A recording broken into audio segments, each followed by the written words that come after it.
Good evening, ladies and gentlemen. Welcome to the Los Gatos Joint Town Council, Parking Authority, and Redevelopment Agency meeting of August 1st, 2011. What I'd ask now is if you would turn off all your cell phones or put them on vibrate so that they do not disturb the meeting, that would be great. And Madam Clerk, will you call roll, please? Councilmember Steve Leonardis. Here. Councilmember Barbara Spector. Here. Councilmember Diane McNutt. Here. Vice Mayor Steve Rice. Here. Mayor Joe Przezinski. Here. Now, as is our tradition, we have the opportunity to welcome a young leader in our community to join us and lead us in the Pledge of Allegiance.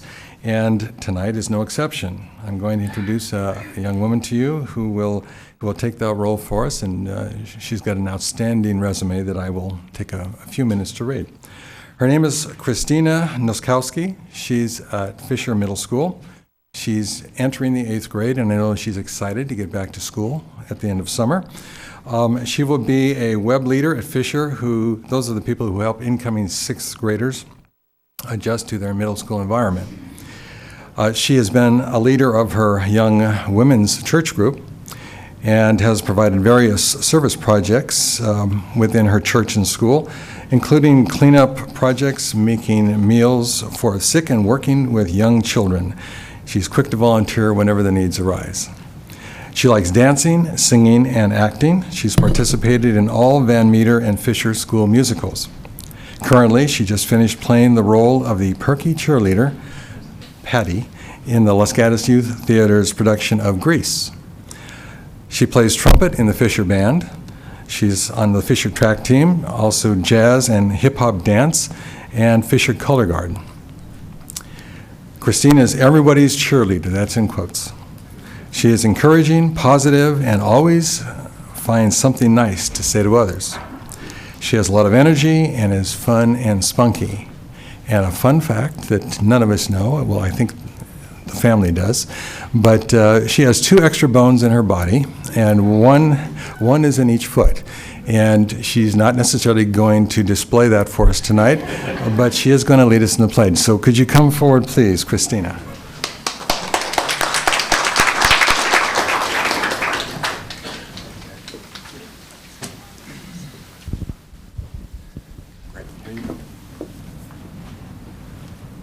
I pledge allegiance to the flag of the United States of America and to the republic for which it stands, one nation, under God, indivisible, with liberty and justice for all.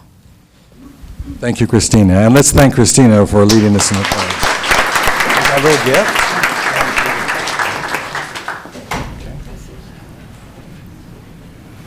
And now nobody noticed, but the family's leaving.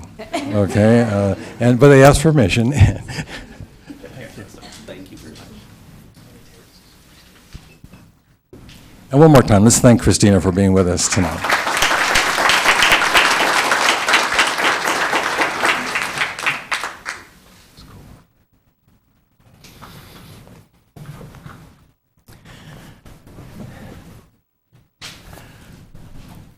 All right, the next item on our agenda is commission and committee appointments.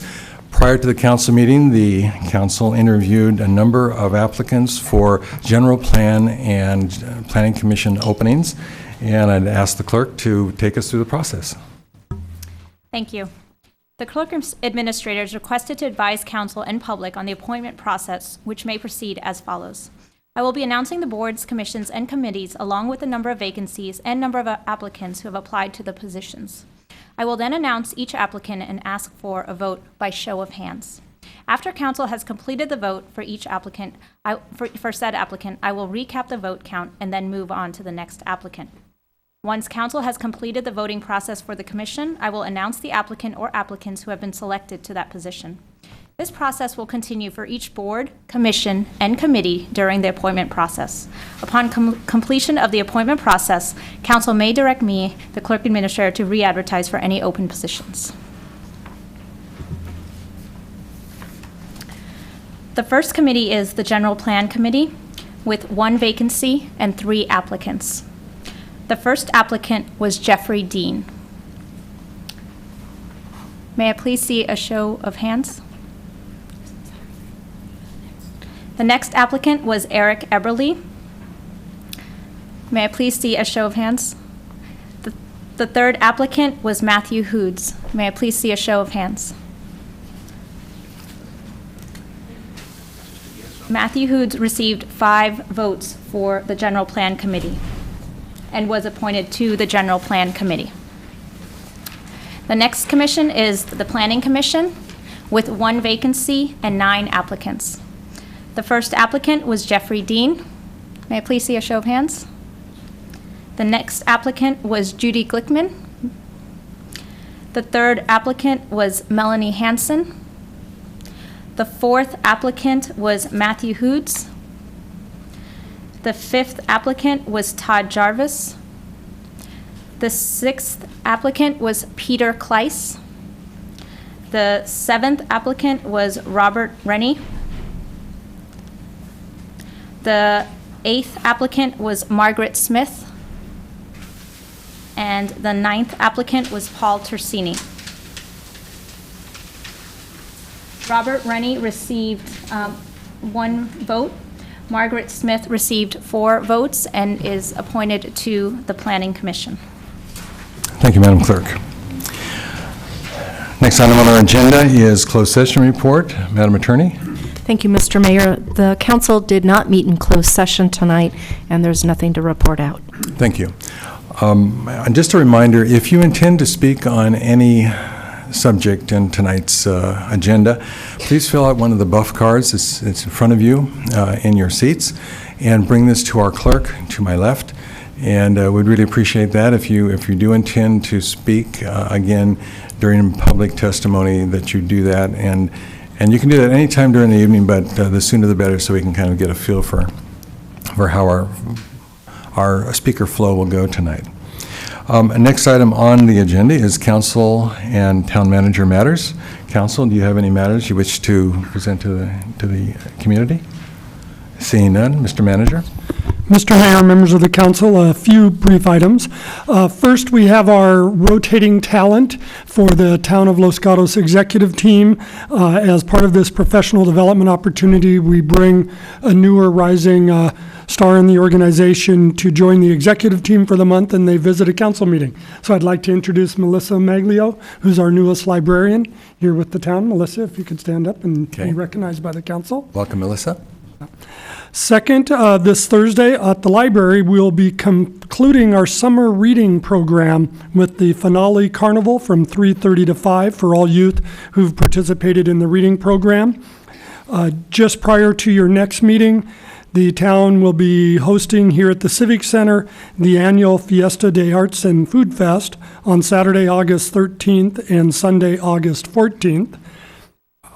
That week, after your next council meeting, the Chamber of Commerce is hosting their second annual Girls' Night Out program.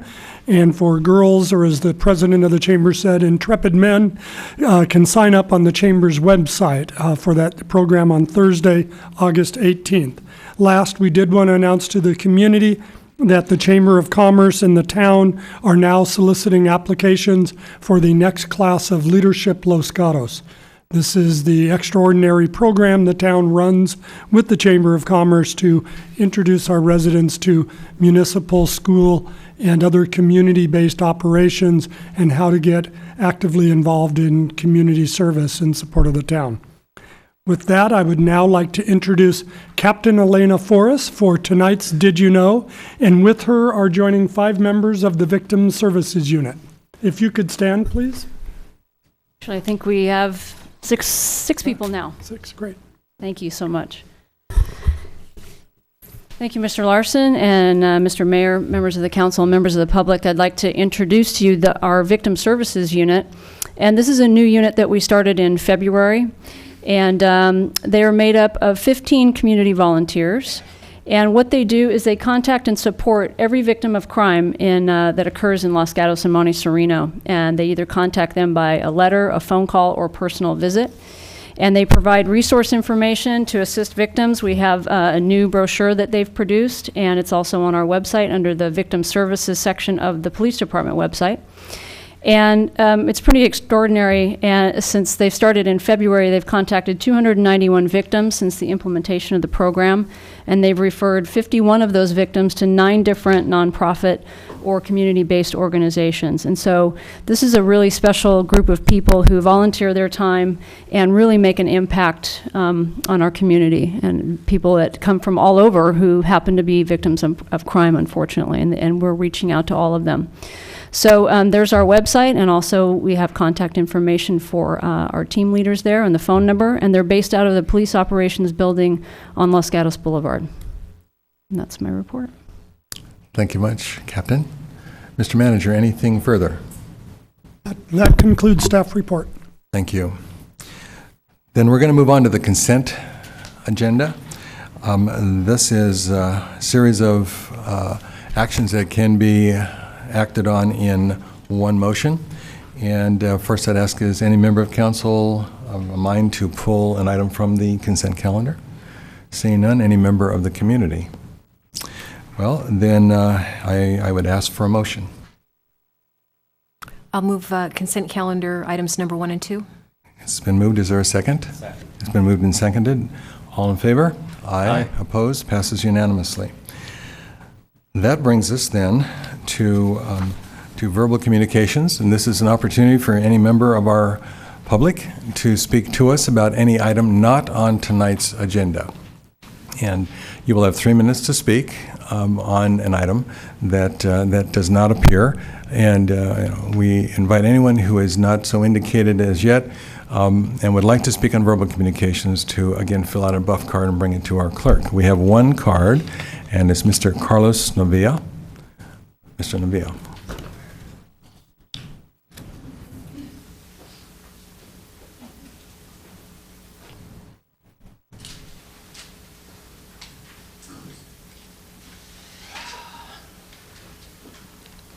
Good evening, Mayor. The last time I saw you, it was when I ran against you and Mr. McNabb. Before that, I was kicked out from here because I complained about rules and regulations, and somehow at that time, you would not allow people of my class over here. At that time,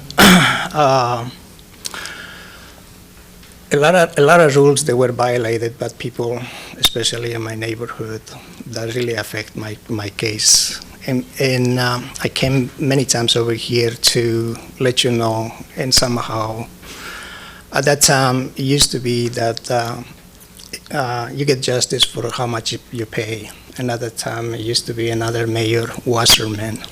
He was really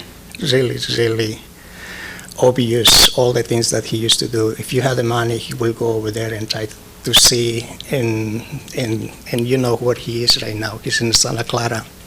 One time, for instance, let me give you another example at that time. I changed my roof, and we pay about $600 or $700 about that time, and someone's supposed to come to check if everything was being proper. I put the videotape in there, and nobody showed up. I paid $600 for nothing, and that really propelled me at that time to run for office. And I can see over here that the blue suits changed a lot. At that time, there were people that Mr. were making $200. Mr. Novilla, will you address the council, please? There were about 200 people that they were making $200,000 at that time. Friends that they had beechcrafts, aircrafts, and all those people, they will get something from the city, and perhaps Council Inspector, she knows what I'm talking about. Now, we have another problem on our house. People are cutting trees, oak trees, that I thought you cannot cut that. They're building fences without our permission. And we go to the council or to the proper authorities, and nobody seems to know anything there. Everybody's unqualified. They tell you one thing, they tell you another thing, and at the end they say, "Oh no, that's a private matter," and that's been going on for the last 6 years. I can see Mr. McNabb, Mayor, Mrs. Spencer. I was here 6 years ago. Nothing changed. Still people, they're doing the same thing. Isn't it time for you guys to quit and give some people chances to be more fair with people? And Thank you, Mr. Navillo. I believe we do have another card for verbal communication. I believe. Cards are flying. Two, okay. All right, we have Susan Kenkel as the first speaker.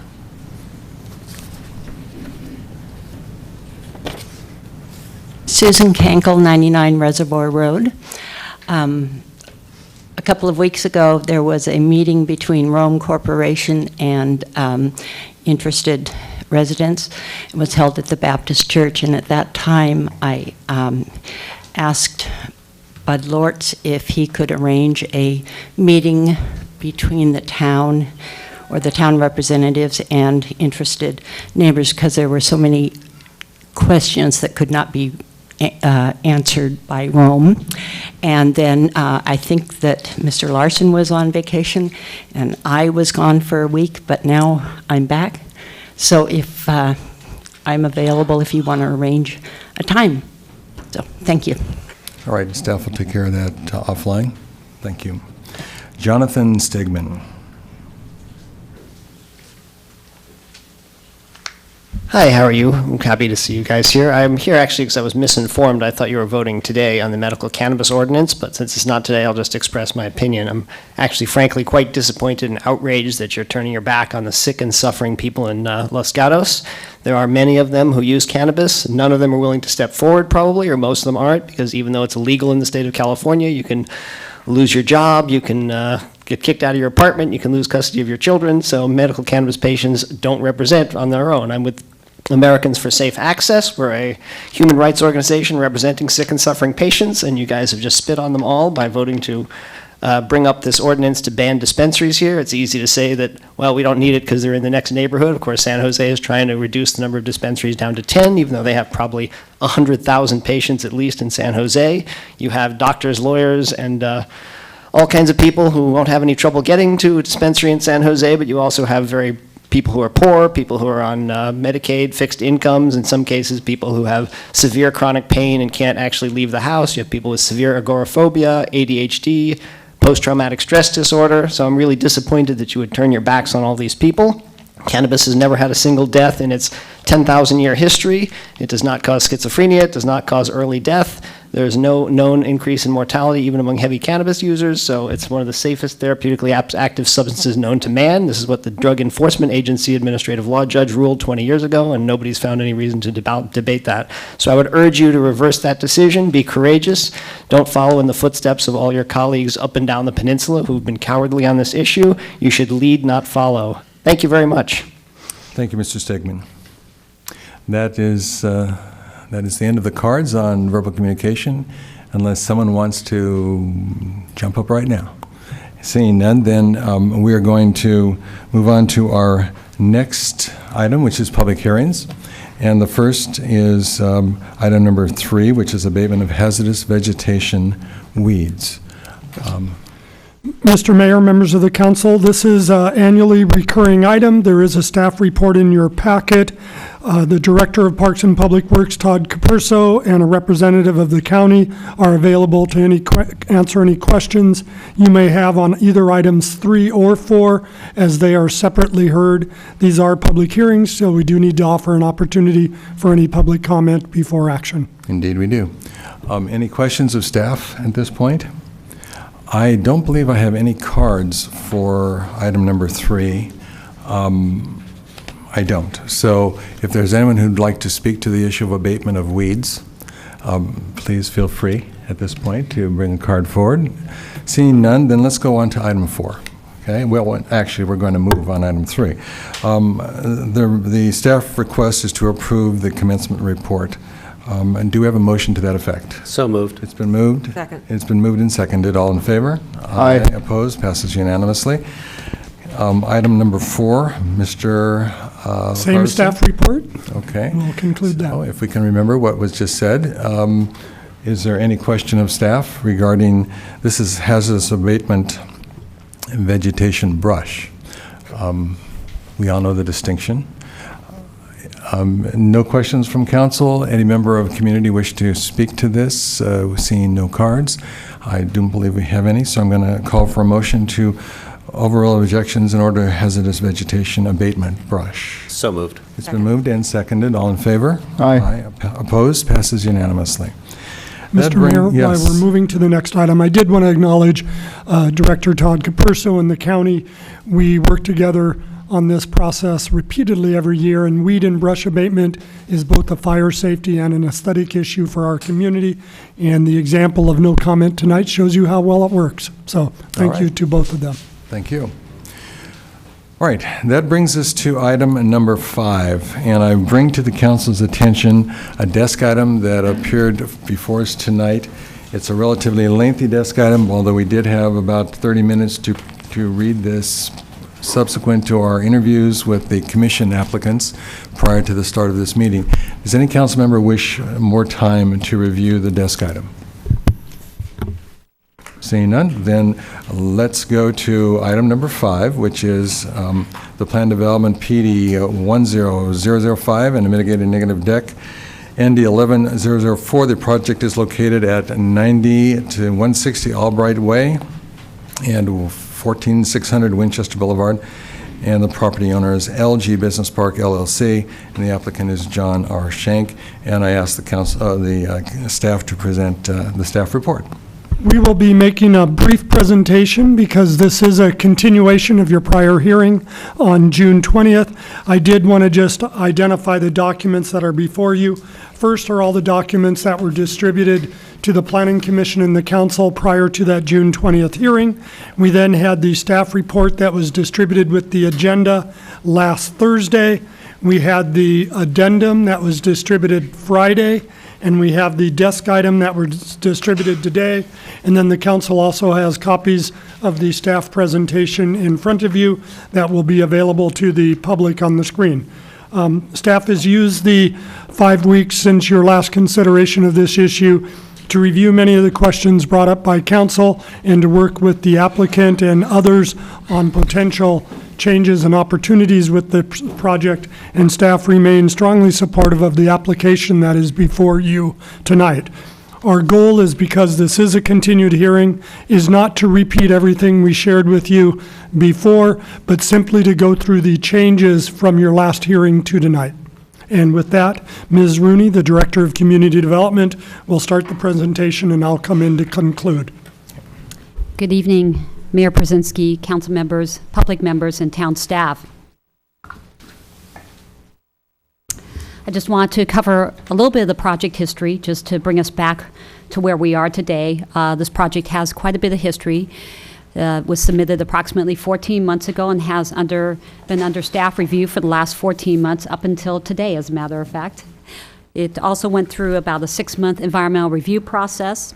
It was before the Planning Commission for 2 separate public hearings in May, and both of them in May.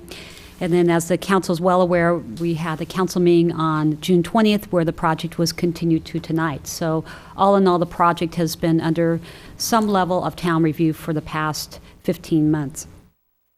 In addition to that, the applicant also conducted a series of community meetings in the neighborhoods generally to the west and the south of the site.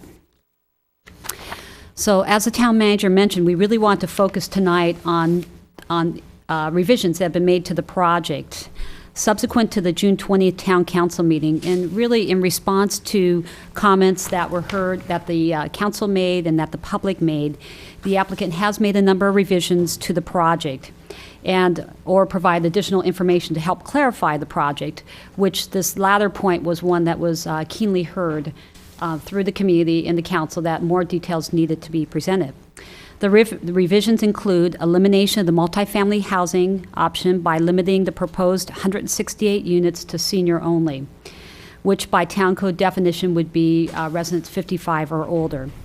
Reduce the height of the senior housing from the proposed 70 feet to 50 feet, which, to give you kind of a yardstick to measure that by, would be similar to the Aventino apartments. To provide detailed plans for Phase 1, which is proposed to include a 4-story, 128,000 square foot office building, a 5-story, 156,000 square foot office building, a 3-story parking structure, and then outdoor amenity space that includes dining tables, a plaza, pedestrian paths. It's important to note that given these these are reductions in intensity and in use, the staffs determined that this did not warrant any further Planning Commission review of the PD since it is a reduction. So I want to share with you some of the illustrations that we have that really do provide a lot more detail on the project. This slide illustrates how Phase 1 is proposed to be developed. On the slide, Winchester, for your orientation, Winchester is at the top of the site plan, and Highway 85 is at the right side. Proposed Building E, which is a 5-story, 156,000 square foot office building, is parallel to Winchester and set back approximately 90 feet from the Winchester property line. Building D, which is 4 stories and 128,000 square feet, is angled to Winchester and set back approximately 80 feet. Outdoor amenity space, including the plaza, dining table, and pedestrian paths that I mentioned, would be incorporated to generally the east of both of these buildings. And the 3-story parking structure, as you can see, is located on the northern portion of the site adjacent to Highway 85. As you could tell, that's all in the green shaded area. In the kind of the more existing site condition looking area would be the future phases that could be constructed east and south of Phase 1. As we'll see in this presentation, there is existing predominantly redwood tree screening that would remain along Winchester Boulevard that would serve to screen the two buildings, and we'll see that in the next slides.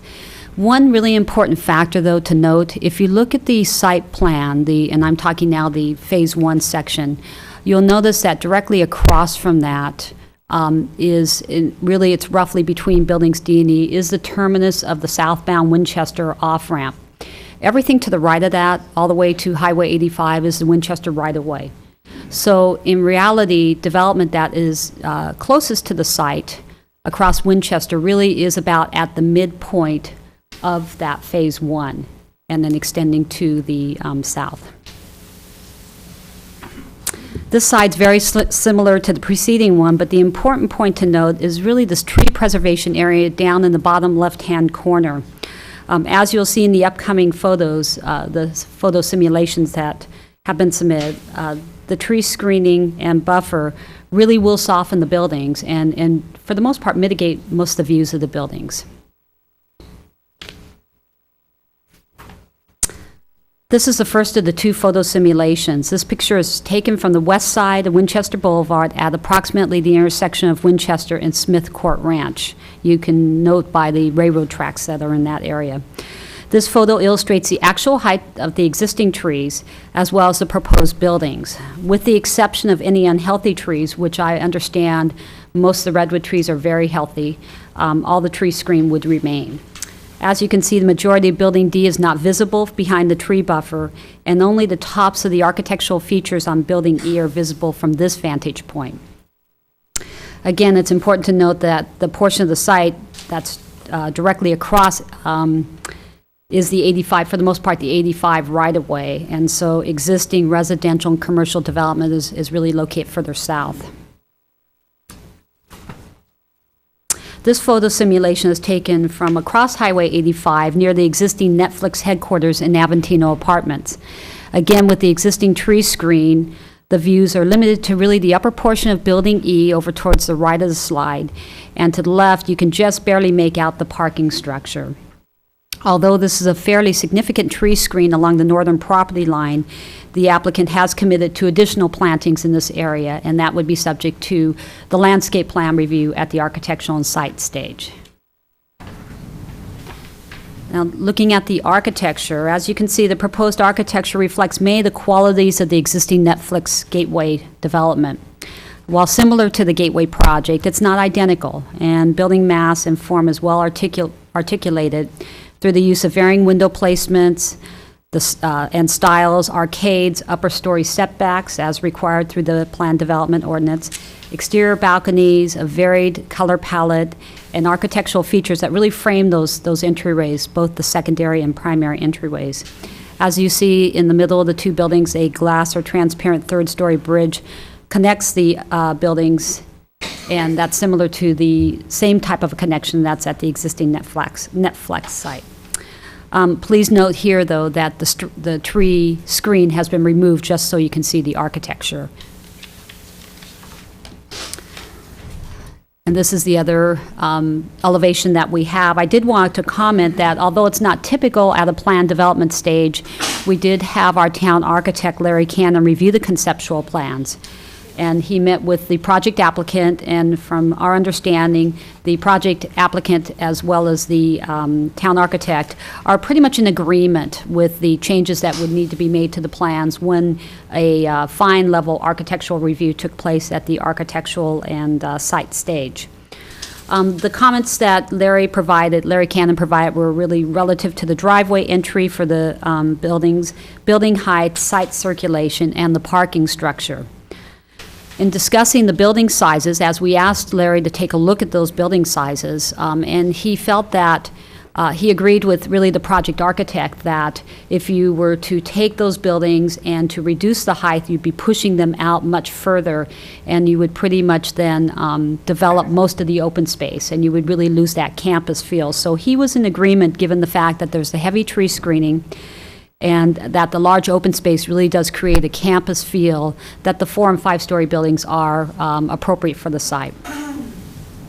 While this architecture and site plan information does provide a feel for how Phase 1 could be developed and meet the overall Class A campus objective while minimizing impacts to views from off-site, as the council is well aware, this does not rise to the level of an architectural and site review. It gives the council and the community a good feeling for what could happen out there. However, site and architectural review would occur subsequent to this. And look at things such as circulation, detailed circulation, parking, building materials, landscaping, utilities, demolition, draining, etc. So that would occur in the second step if the PD was approved. As the council is well aware, in your packet, in your first packet that went out, in your staff report packet, there were 3 different plan development ordinances, and I just want to step us through that. Attachment 29 has up to 550,000 square feet of office, or a combination of office and up to 168 senior housing units by right. Attachment 30, the second PD ordinance, has the same amount of office, and then again a combination of office and up to 168 senior units that would require a conditional use permit before they could be constructed, approval of a conditional use permit. And then finally, attachment 31 isn't what we call an office-only plan development ordinance, and that would be up to 550,000 square feet.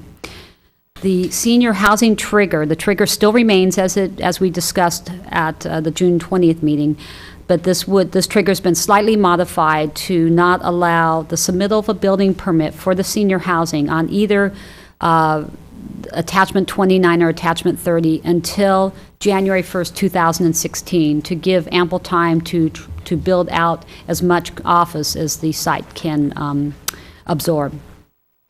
And it's really important to mention, and I think this wasn't really clear at the June 20th meeting, that the combination, either uses by themselves or the combination of uses, is really going to be guided by the CEQA study that was completed, and that what we call the CEQA analysis threshold. So you can have a percentage of office and a percentage of residential if that is approved, but it's all governed by the CEQA analysis. And so anything beyond that would require further CEQA analysis and then further discretionary review.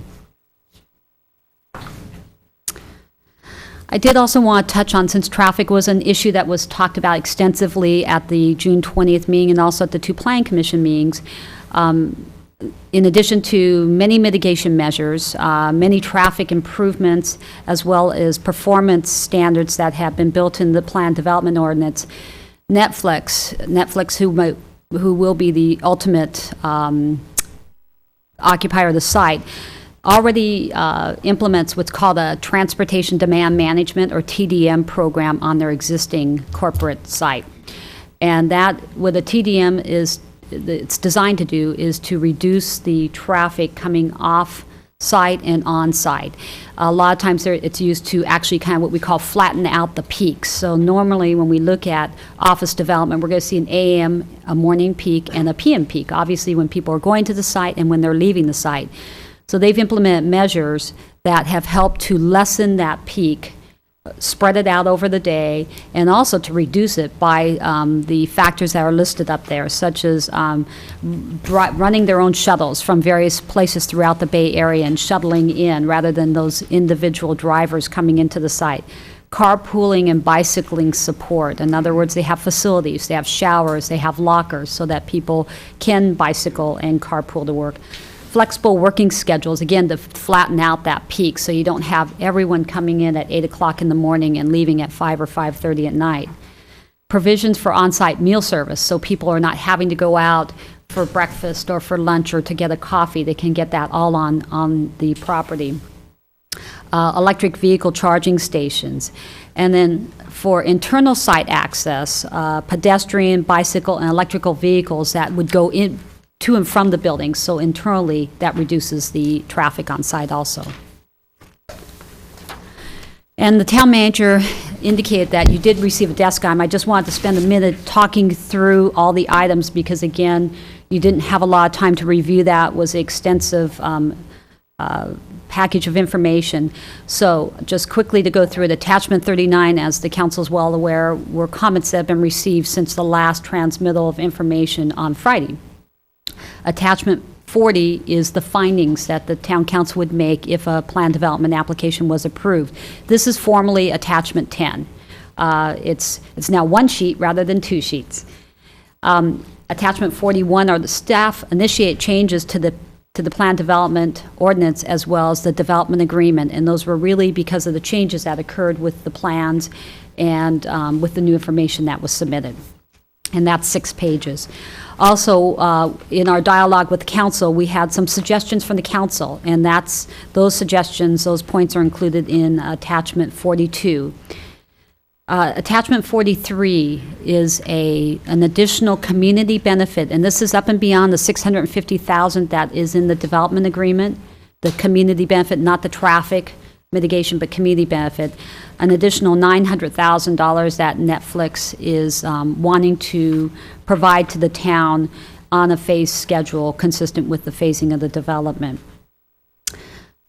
You also have an analysis on architectural and site considerations to help guide the council in what they're looking at tonight, because this is kind of a hybrid. This isn't quite an architectural and site level review, but it's a lot more detailed than you normally see with the plan development. So those architectural considerations can help you guide and direct the planning commission and staff on the architectural and site, which would be the second step. And then lastly, an interesting item that I'd never heard about, and this is a new item that I think our town manager found, is that on a large, or maybe one of our council members, on a large development project, and you have to meet a certain threshold, there is the ability for the contractors, regardless of where they're purchasing their materials, to be able to make the site that's under construction the point of sale for all those materials, the construction materials. Therefore, we've added a new development agreement term that would potentially allow that to occur. In other words, I think it's an elected process, but allow that to occur to the Albright site to become the point of sale for all the construction materials that would be used to construct the site, which makes a lot of sense.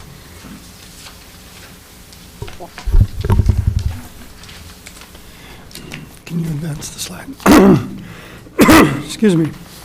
The next slide is a presentation and updating of Attachment 36 in Friday's agenda addendum. It's a comparative financial analysis that was requested by the media, community members, and council members. I do want to highlight that land use decisions are based on the appropriate land use for the community, but given many questions that have come forward about the implications of this project to the community financially, I did want to provide you with this information. The three broad columns represent the current Netflix site, the prior Albright site under prior ownership, and the proposed Albright site with the complete office development without any consideration of the senior housing development. The rows, the top half, represent ongoing revenue streams to the town, to our schools, and to our fire department through property tax, sales tax, and business tax with an annualized total, while the bottom half represents one-time benefits, be it community benefits reflected in the DA, transportation benefits reflected in the DA, or the new item that Ms. Rooney just mentioned, which is the Netflix community benefit contribution of $900,000, which is identified in the second to last line. I did want to highlight that all these numbers are thousands, just to be clear, and that the middle column of each of the three broad groupings is education, but there is a difference. For the current Netflix site, the schools-related property tax goes to the Campbell school districts, Campbell and Union school districts, which is where the Netflix current site is located, while the Albright site, the two right-hand broad columns, that education column is Los Gatos schools, both the Union and the Saratoga Los Gatos high school districts. The major findings from this analysis based on complete office project build-out would be basically a supplanting of the declining revenue stream reflected on the sales tax at the current Netflix site. The recent rate restructuring and market changes are leading to a reduction in sales tax revenue to the town, and the ultimate relocation of the DVD division will eliminate the sales tax revenue to the town from the current Netflix site. However, you'll see the proposed Albright site shows dramatic increases in property tax and business tax for the town, and we believe those will be ongoing growth opportunities for the community. The second major finding is that while the town suffers a little bit, some would say, with some loss of sales tax, the entire community benefits in that the prior Albright site generates roughly $300,000 under the prior ownership for the town, our local schools, and the fire department. Under the build-out of the office project as proposed, it would be nearly $2 million for the town, our schools, and the fire department. Most significant is Los Gatos school property taxes. Our K through 12 schools would see an increase of approximately $1 million per year in property taxes paid by this site. The total one-time benefit to the town reflected in the bottom half of the chart totals over $2.5 million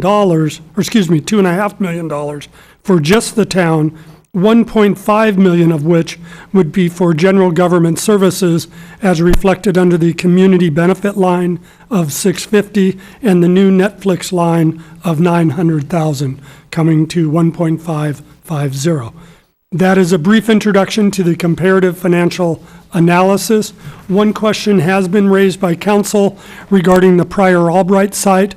That site was just sold. There's been various reported sale prices of that property from $33 million to $50 million. This analysis of the prior Albright site does not factor in that increased land value. This is based right now on a $23 million valuation, which were the numbers derived previously from the county assessor's site. So that number has certainly gone up if the property sold at either $33 million or $50 million. It'd be either a 10%, 50% or 100% increase in property taxes.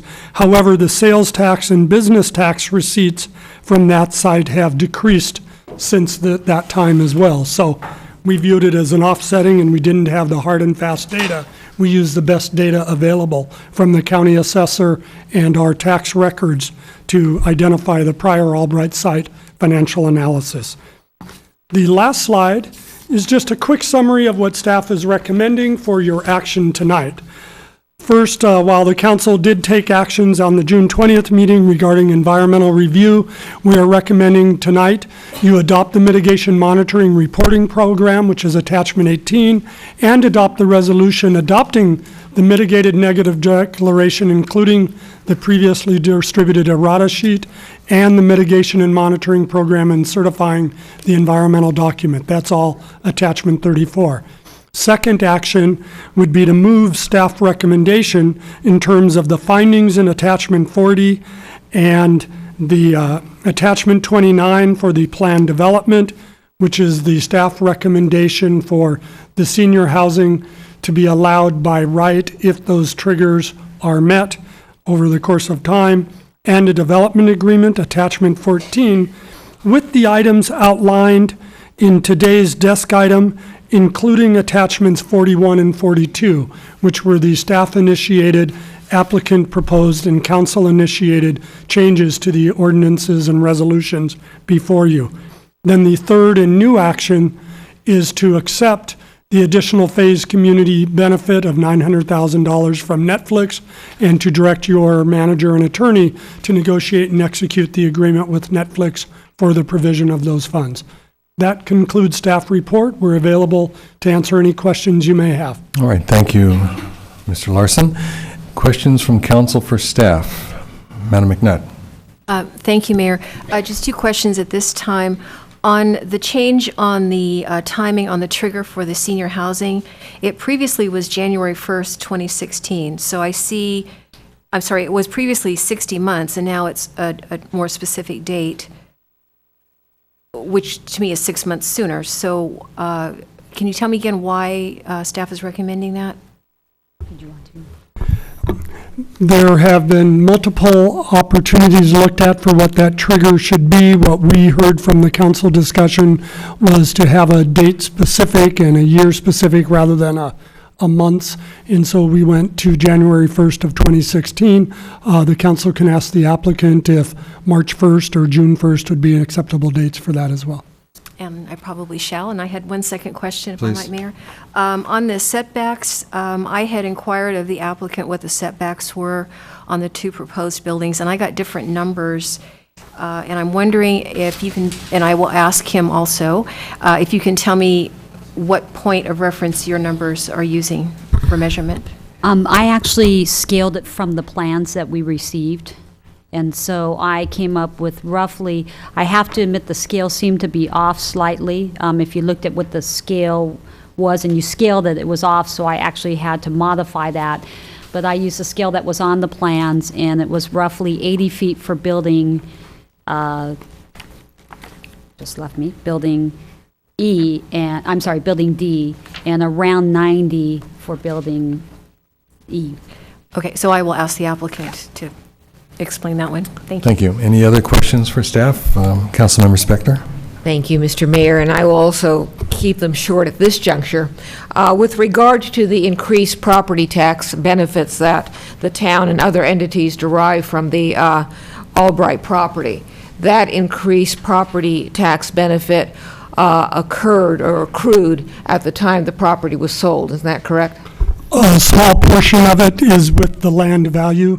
The bulk of it comes from the building, the construction of the buildings, and the unsecured property, which on the current Netflix site equals 30% of the total land and buildings combined. All right, and with regard to the sale of the property, what portion of the $238,000 that you have listed for the proposed Albright site accrues to the sale of the property as opposed to the other benefits that you were just defining?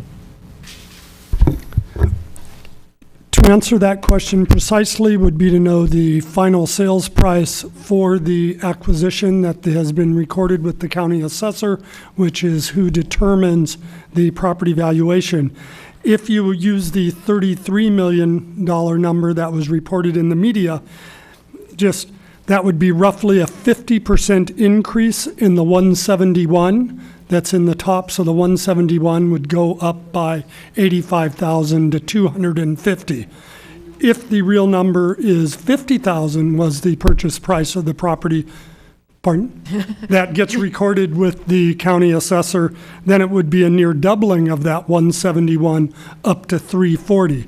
Both of those pale in comparison to the estimated total build out of the site of $1.8 million. Thank you. Councilmember Leonardis? I have a couple questions. Looking at the diagram that's labeled Phase 1, the 2 buildings and the parking garage and the open space.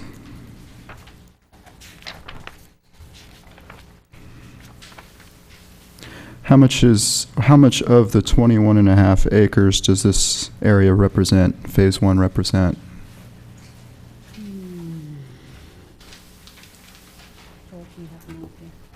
We're checking on that fact. And as we do, I just want to also comment on Councilmember McNutt's question regarding the setback. That was from property line, so it did not take into consideration the railroad right-of-way that's between the property line and the and Winchester right-of-way.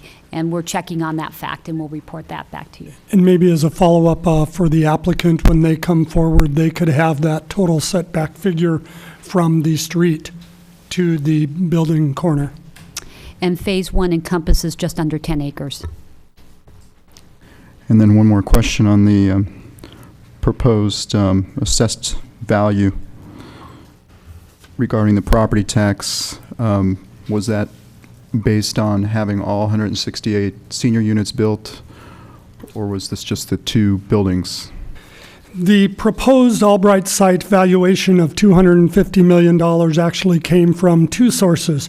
First, the project hired urban community, the applicant hired urban community economics to do a fiscal analysis and came up with a $350 per square foot valuation, which the applicant's representative thought was low, but since it's what the economists came up with, we used it and multiplied that out by the 550,000 square feet office only, with no consideration whatsoever for potential senior housing development.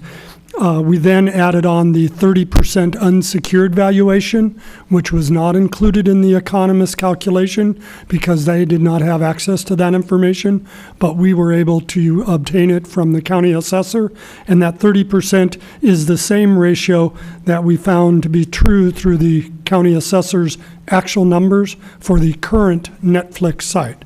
Those numbers could be different with different tenants and occupants, but given what we understand to be a letter of intent with Netflix, we thought it was appropriate to use that ratio. So to answer your question, didn't include housing, did include land, buildings, and unsecured property. The other factor we took was just multiplying the current Netflix site by 4, and you get roughly the same number, which is roughly the same scale increase. So a follow-up question, at $350 a square foot, how many square foot was that based on? The 550,000. Okay, thank you. That does bring up a good point, Mr. Leonardis, with the mayor's permission. This is the full build-out of the site, not Phase 1. Phase 1 is roughly half the full build-out of the site if the council so approves. So these numbers for the first phase would be all roughly in half with the on property tax valuation. Slightly above half because the land valuation would be achieved and the infrastructure would be achieved, but the additional building square footage wouldn't. Thank you. Any other questions for staff at this time? Okay, I'm going to ask a little house cleaning question here. We have a few people standing in the back. I wonder if we could kind of try to get a little cozier, squeeze over towards the middle, open up some space on both sides so that those people who are in standing room only can be accommodated. And I'd ask the staff perhaps to open both doors so that if there is seating out in the lobby that people can observe. Okay.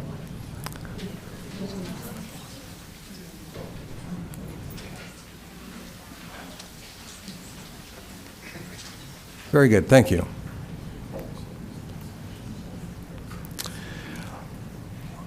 All right. I see no other questions for staff at this time, so we're going to invite the applicant forward. Before we do that, I just want to reiterate the introduction that the manager gave. This is a continued public hearing. We were able to hear an awful lot of input from our community, as well as presentation by staff and applicant at our last meeting, and has allowed us in the course of this continued period to make a number of adjustments as have been outlined. But I remind you that every comment that was made in that last hearing sticks in our mind. We haven't forgotten a single one of them. And so when you're speaking tonight, I'd really like you to address perhaps the issues that are new to the table, or some clarification of previous, but keeping in mind that we have had an ample opportunity to hear an awful lot about the project as first presented, and this time around we have kind of another phase to take a look at. In addition, we have about a third fewer speaker cards than last time. Now, this is not an invitation to quickly fill out speaker cards, but it's just an announcement that we will have a 3-minute time constraint for the speakers, but we'd ask again that if you can be succinct in what you say and you end less than the 3-minute time, then that would be wonderful. But make sure that you do have that 3-minute time frame. All right, I'm going to call forward the applicant, and this would be, I believe, Mr. Wells and Mr. Shank have indicated that they both have interest as the applicant in presentation. Gentlemen. Good evening, Mayor. Good evening, Town Council. I want to thank again all who've participated in the process to date, who've expressed their concerns and issues and compliments constructively. Also want to thank again professional staff for their hard work and detailed work as we've progressed.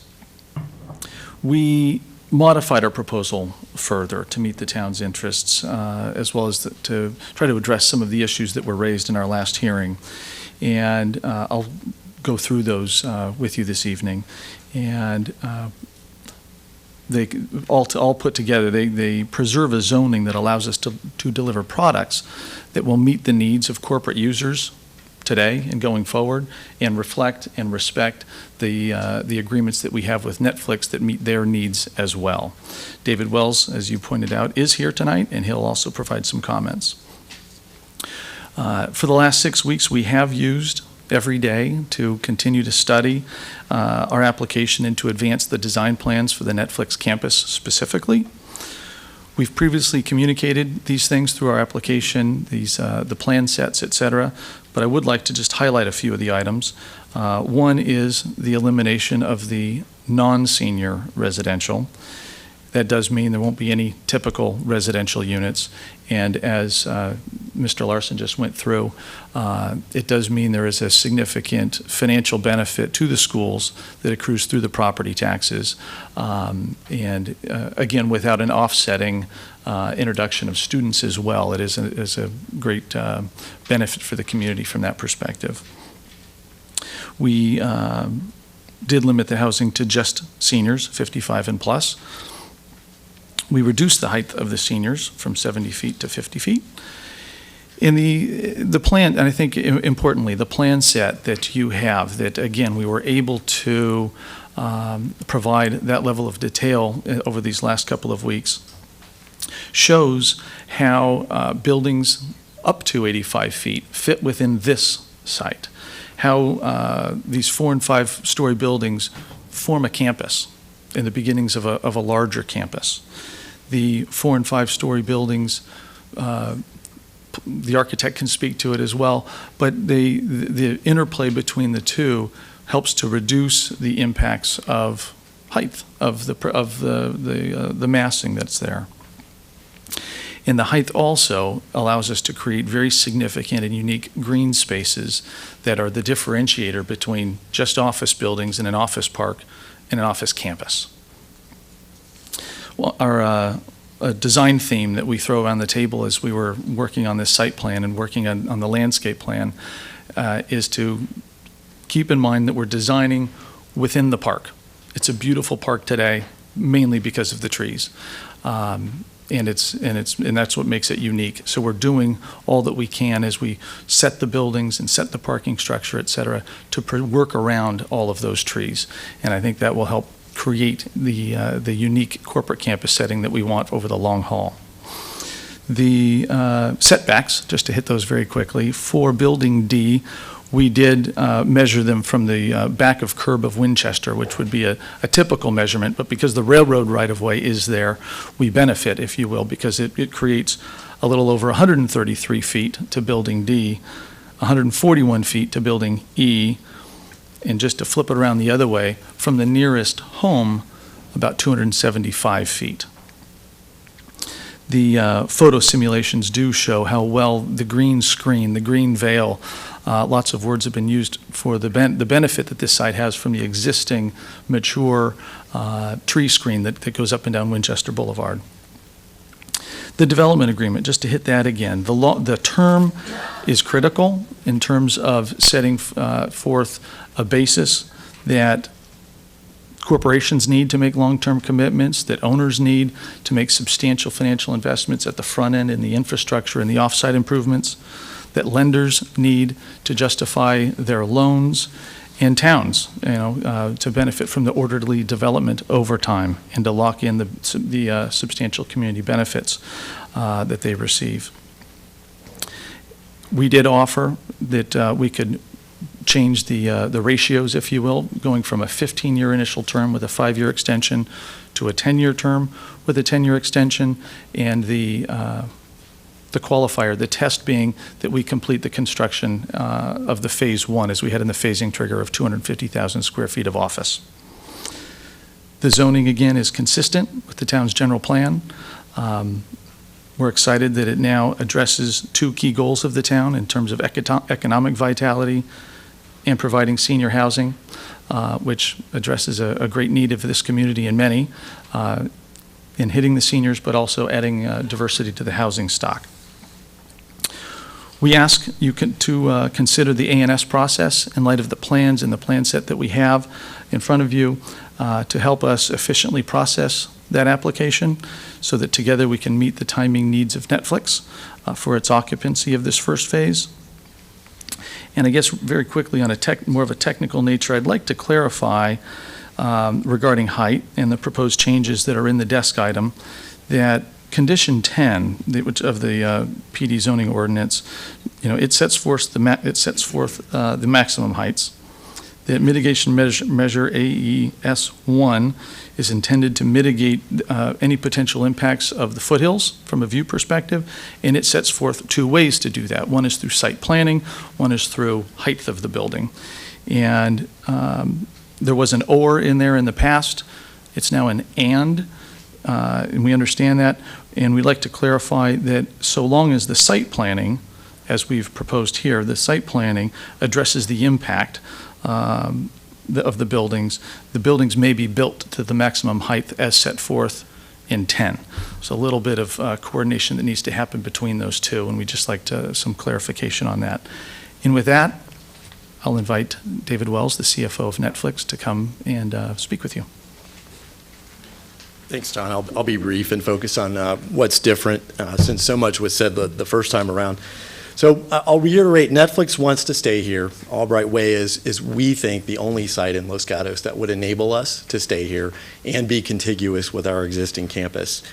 And we respect the significant amount of work that the staff and the council members have put into the due diligence process.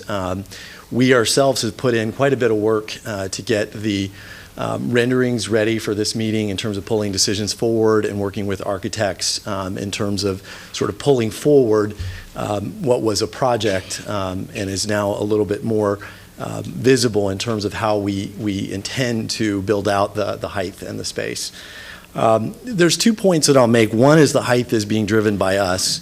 We do feel very strongly that collaboration is a very strong competitive advantage in our today's world, and we intend to continue to try to lead in our space, but we need the height and the space in order to reinforce the collaboration that happens with us. And then the second thing is just to point out some of the things that weren't highlighted in the first hearing around what we do already in terms of transportation mitigation, what we intend to continue, and we fully intend to continue those programs, and we've gone to what I feel like are pretty great lengths to mitigate some of the impacts that we might have. So again, we'd like to continue to stay here. Thank you. Thank you very much, and please do not make comments like that to disturb the meeting. We do not allow that in this house. We present a civil environment, and we've been doing very well at that, so thank you for that consideration. I have a question, Mr. Schenk. You said there was a coordination between two items that needed to be addressed. Yes, sir. Could you reiterate that, please, so we can take a look at that? Sure. There's and I can't tell you exactly where I saw it in the desk item. Maybe staff can help with that a little. But in the mitigation measure AES 1, it has an A and a B, and it used to have an and/or, and now it's going Yes. to an and. And that, its purpose is to make sure that there are tools that the town has to either push our site plan in different directions to mitigate, so the buildings don't block views of the foothills or reduce the height. Number 10 sets forth the maximum height. What we're asking is, one, based on the plans that you see before you, that we've met A, which is the site planning test. I think A is the site planning test. And therefore, we won't have to address height on these plans going forward, as they, if it was still and/or, we would have met the test. With an and in there, there's the opportunity to not only do site planning changes to mitigate potential impacts to view corridors, but to also press down the height. Okay, I believe I follow you, and I do think that when we get to the staff and applicant dialogue at the end, we can more further explore that. Any further questions by council? Yes, Councilwoman McNutt. Thank you, Mayor. Mr. Schenk, I did want to ask you the same question I asked staff regarding the 60 months versus January 1st, 2016. And if you had an opinion on that, I'm much more comfortable. I believe someone else wanted to have a specific date, which is fine, but it needs to be at least 5 years for me. We're comfortable with a specific date. I think we reverted to the January 1 date. It was a date we discussed at a previous hearing. We're comfortable with the 5 years as well. We're not hung up over those 6 months or anything else. Okay, so as we go that's through fine. council discussion, we can work that one out. That's Thank fine. you. Okay, Did I any answer other- your question on the setbacks? I apologize. Is that okay? Okay. Any other further questions of council? Yes, Councilman Leonardis.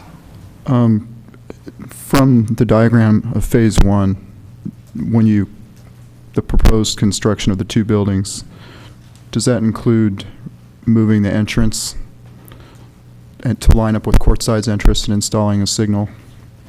It does not. We're still looking at that from the technical perspective. That site plan does not show it, and it may not happen with Phase 1, but we need to look at that from a traffic perspective.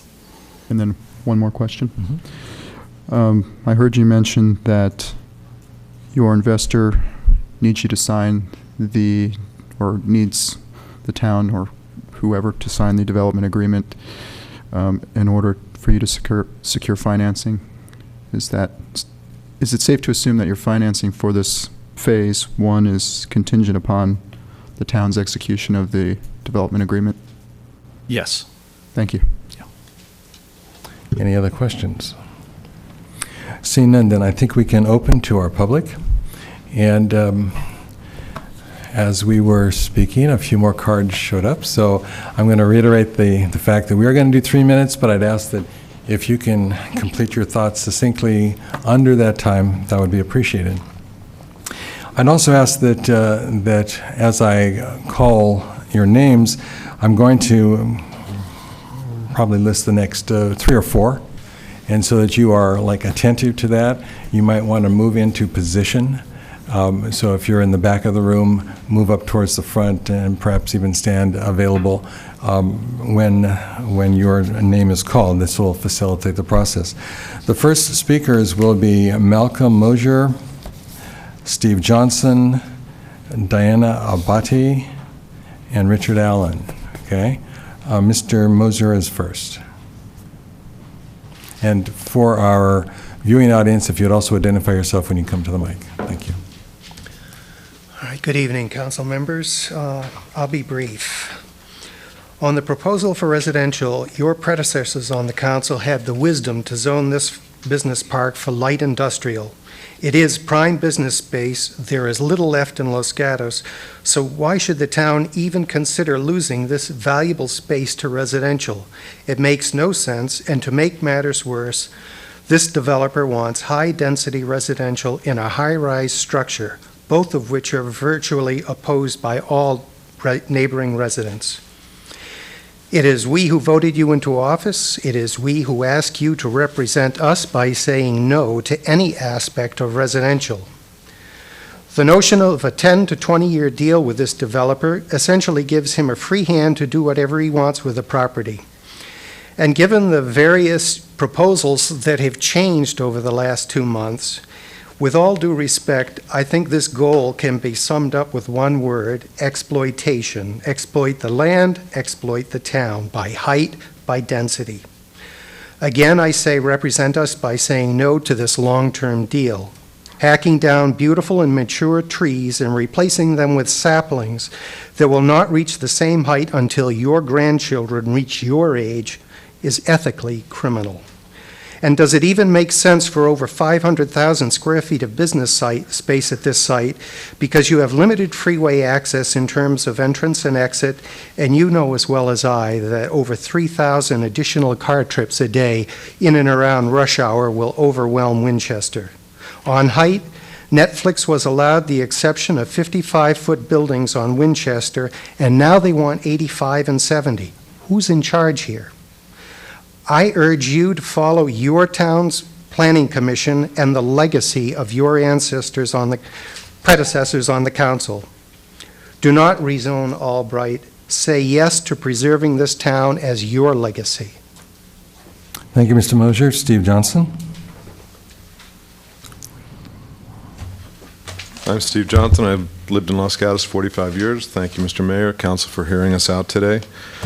Clearly, these guys want to build this. They are dying to build this project. We can ask for whatever we want from them, and they should need to conform to how we want our city to be, our town to be. It's the town of Los Gatos. Apple is going to build a facility in Cupertino in the near future. They have had a very different approach to their project there. Even in Cupertino, the Apple facility will not be more than 4 stories tall. Their landscaping is increasing 60% on their facility because they're putting their parking structures underground, completely underground, and leaving the top part of the ground landscaped. We cannot let these guys build this structure of this height in our town. It goes against everything that we've had up until this point. It does not fit with the rest of the structure of the town. Traffic will also be an issue, as our previous speaker said. Surface parking at the Apple facility was decreased by 90% by building underground. These guys don't have any final plans yet. Let's hold their feet to the fire and make them build a facility that fits with us. Make it 35 feet above ground, 40 feet below ground. They don't have any final plans yet. We can make them do this, and we should make them do this. Thank you, Mr. Johnson. Diana Abadi.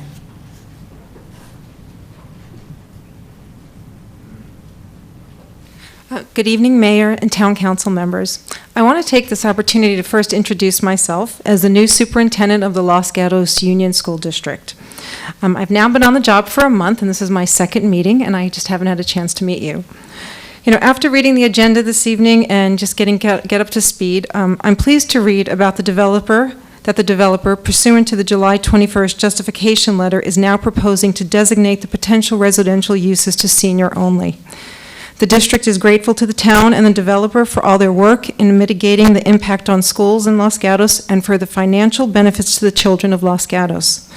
We will continue to deliver high-quality educational programs and look to you as partners as we move towards the future in support of what's best for families and for seniors in the town of Los Gatos. I also want to extend a personal invitation to all of you, each and every one, to come visit our schools and see what great things we were doing.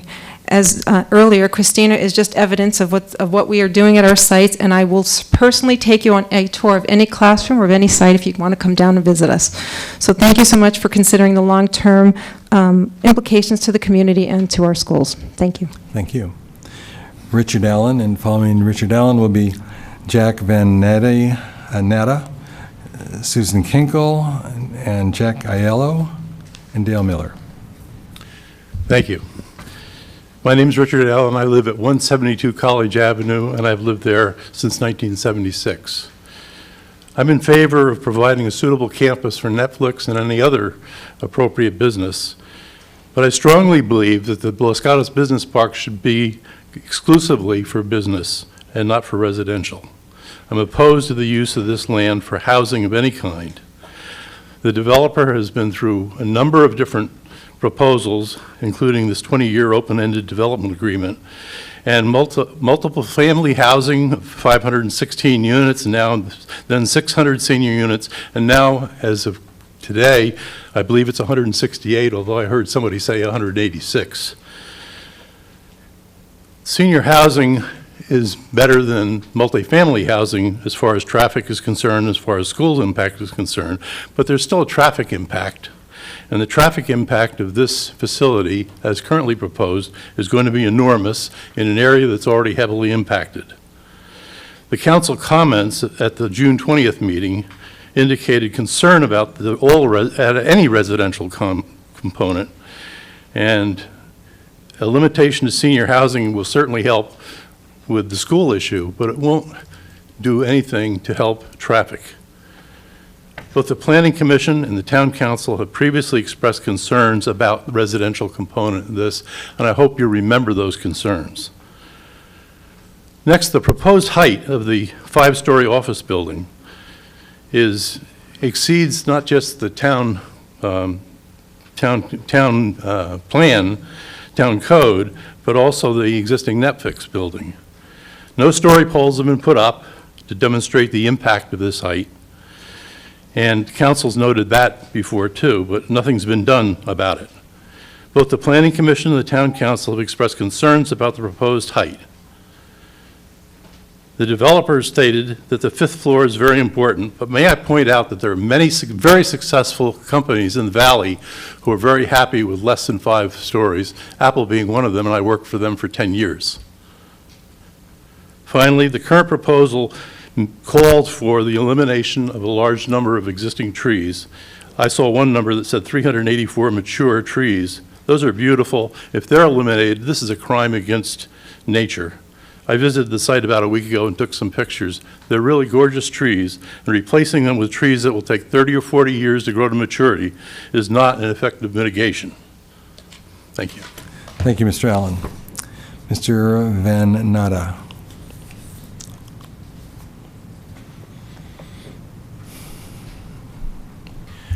Good evening, council members. My name is Jack Van Natta.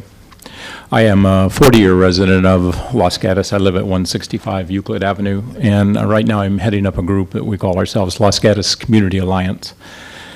Silicon Valley is a jewel in the crown in the state of California, and Los Gatos is a jewel in the crown of Silicon Valley.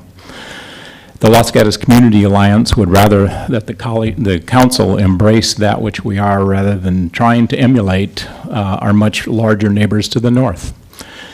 They do what they do well, and we should maintain that which we do well. We're for smart, thoughtful development that builds on the soul and the character of the town. Albright was zoned for no greater than 55 feet high buildings and no residential, and that's what we advocate, along with no open-ended agreement. The Albright project, combined with the North 40, could add up to 10,000 car trips in an area that is less than 1 mile in distance. How can that be a benefit to the community? More car traffic, longer commutes, more kids in overcrowded schools, impacting the environment in a very unique 14 square mile area that we call Los Gatos. We want the council to act more for the citizens of the town than those trying to overbuild the resources that we have left. We like Netflix, and very few are against the growth of the company, but growth within the bounds is set by the town's own zoning ordinances. The tail should not be wagging the dog. Netflix is pulling much of the tax revenue out of town. That division of the DVD division will soon be gone. The developer will be gone, but the buildings, the traffic, the impact on schools and the environment is going to linger on for decades. In today's paper, there was an editorial by Mike Clado, I believe it is, CEO of Brocade, who implored that the small group of NIMBYs allow the 5-story building, stating that it was good for us to help create jobs, generate tax revenue, and protect the environment. The jobs will still happen. The tax revenue is, much of it's gone to San Jose, and if a tall building protects the environment, why does San Jose have such huge vacancies in new tall buildings close to the freeway? In another article in today's Merck regarding the Sunnyvale Town and Country Center Senior Vice President, Michael Hurlston of Broadcom, a company that takes up to 8 floors and 2 buildings next to the Town and Country site, was proud to say that Sunnyvale will ultimately be like San Jose. We don't want to be like San Jose. We don't want to be like Sunnyvale. For that matter, we don't even want to be like Cupertino.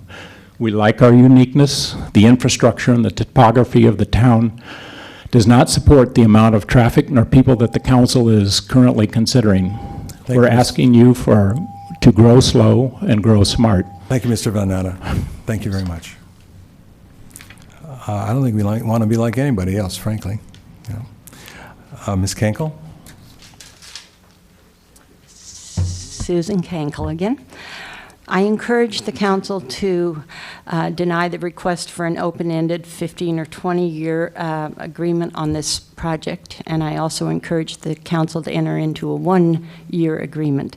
I would like to remind the council and the audience that this owner, Mr. Powell, has not proven himself to be the good neighbor that we might wish for.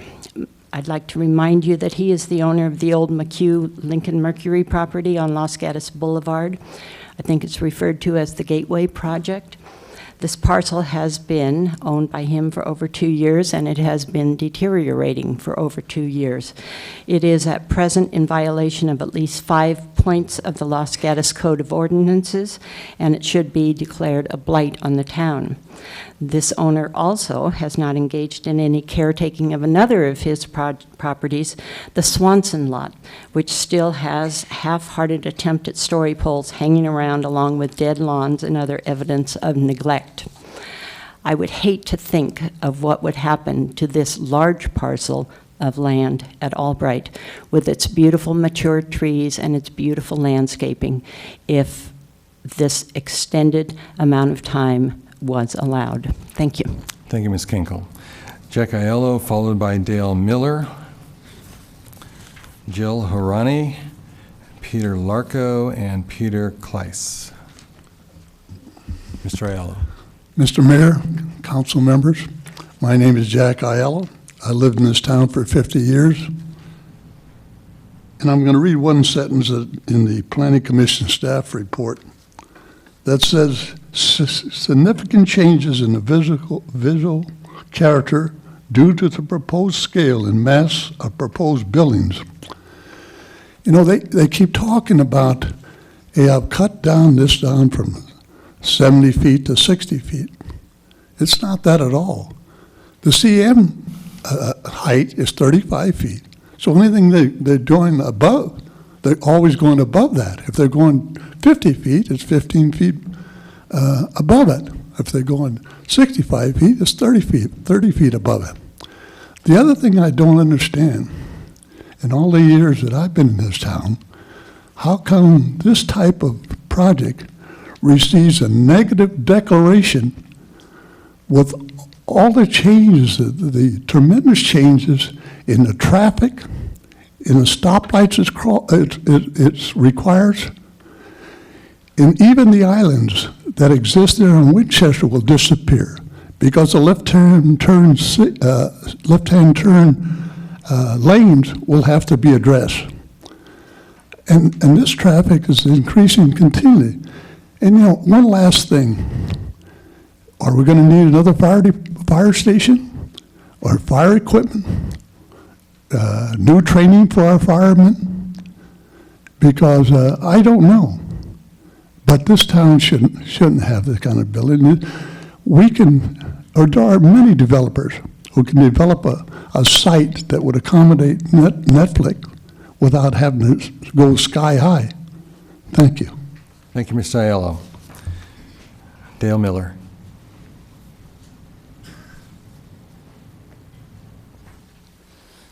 Dale Miller, 115 Newell Court, Los Gatos. I'd like to remind the council that the Planning Commission has given a very nice, succinct compromise that addresses many of the issues. So they suggested that a building no higher than the current Netflix building for this site, and also that this site remain commercial. So I think the Planning Commission has taken a lot of different viewpoints and consolidated them, talked a lot of inputs from the neighbors, and I think they've come up with the best plan that I've heard so far of any of these modified plans, modified conditions, and at the same time, make sure that the site stays commercial. Thank you. Thank you, Mr. Miller. Jill Harani?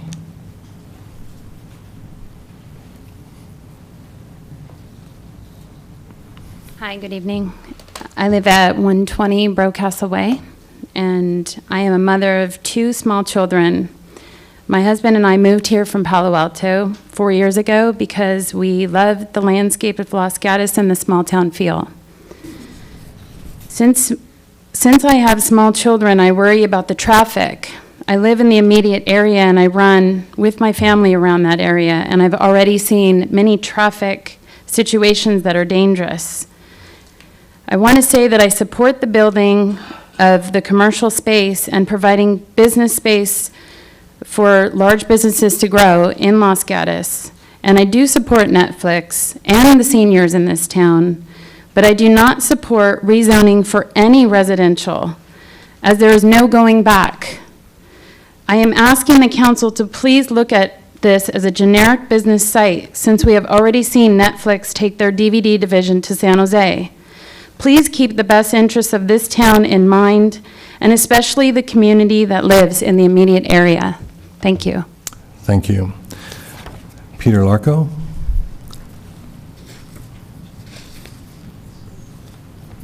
Good evening. Good evening. I'm a longtime Los Gatos resident myself, not 50 years, probably in the neighborhood of 40. I've also spent my professional career in city planning and real estate development. Most recently, I worked with the redevelopment agency in San Jose on a number of large projects. Based on these experiences, I can tell you that what Mr. Wells is explaining about the needs for the corporation, for the adjacencies, to create the collaborative environment is true and something we heard over and over. And in order to accommodate those corporate citizens, we worked on site plans very similar to this, where I believe mid-rise buildings in a campus environment is preferable to 1- and 2-story tilt-ups spread out. I'd also point out in 2000 I had the privilege of serving on the General Plan Task Force here in town, and at that time it was apparent to me that these commercial lands north of Lark Avenue were going to be the future of the fiscal well-being of the town. And because of those reasons, I'd ask that you support the project. Thank you, Mr. Larco. Peter Kleiss, and following Mr. Kleiss will be Shiloh Ballard, John Shepherdson, Brent Ventura, and Ann Sullivan. Mr. Kleiss? Seeing none. Shiloh Ballard? Good evening, Mayor and Council. My name is Shiloh Ballard. I'm here on behalf of the Silicon Valley Leadership Group. And for those of you who are unfamiliar with the leadership group, we are best likened to a high-tech trade association, and we advocate on behalf of the business community here in Silicon Valley. I specifically work on land use and housing issues, and the organization really focuses on these issues because we believe advocating for smart growth and smart land use decisions creates a more healthy community, a better environment, and an improved economy. All 3 of those elements are embodied in this particular proposal. I have 2 main points that I wanted to make. One, to use an overused term, that is, think globally, act locally. I spend a lot of time sitting in council meeting hearings such as this, and one of the things that happens in each of those meetings is case by case, project by project, city by city. Despite the fact that we have tremendous growth and development issues, projects such as this get whittled down. The height gets lowered, the homes get scaled back, and collectively, we then are not able to accommodate the growth that this region needs to accommodate going forward. It's very understandable because as a council member, you are charged with representing the immediate community. That is your role, and so it's understandable that is your focus. But as a representative of a regional business association, we'd like to just respectfully remind you all that there is a region that Los Gatos is a part of, and we have tremendous growth issues. The second issue that I wanted to mention is, again, to use a cliched term, build up, not out. No site is ever perfect, but the fact remains we're growing, and by 2035, the Bay Area is expected to grow by 2 million new folks. Where will those people live? Where will their jobs be? That's the very difficult question that's before you. And in order to provide a more environmentally sustainable area, we need to use sites such as this more efficiently. And then, I know I said 2 points, but one last one is, and that is on the senior housing component. Today, 1 in 10 members of the community are over 65, and I apologize if you know this already, but going forward, 1 in 5. There's a tremendous need for senior housing. Thank you for your time. Thank you, Ms. Ballard. John Shepherdson.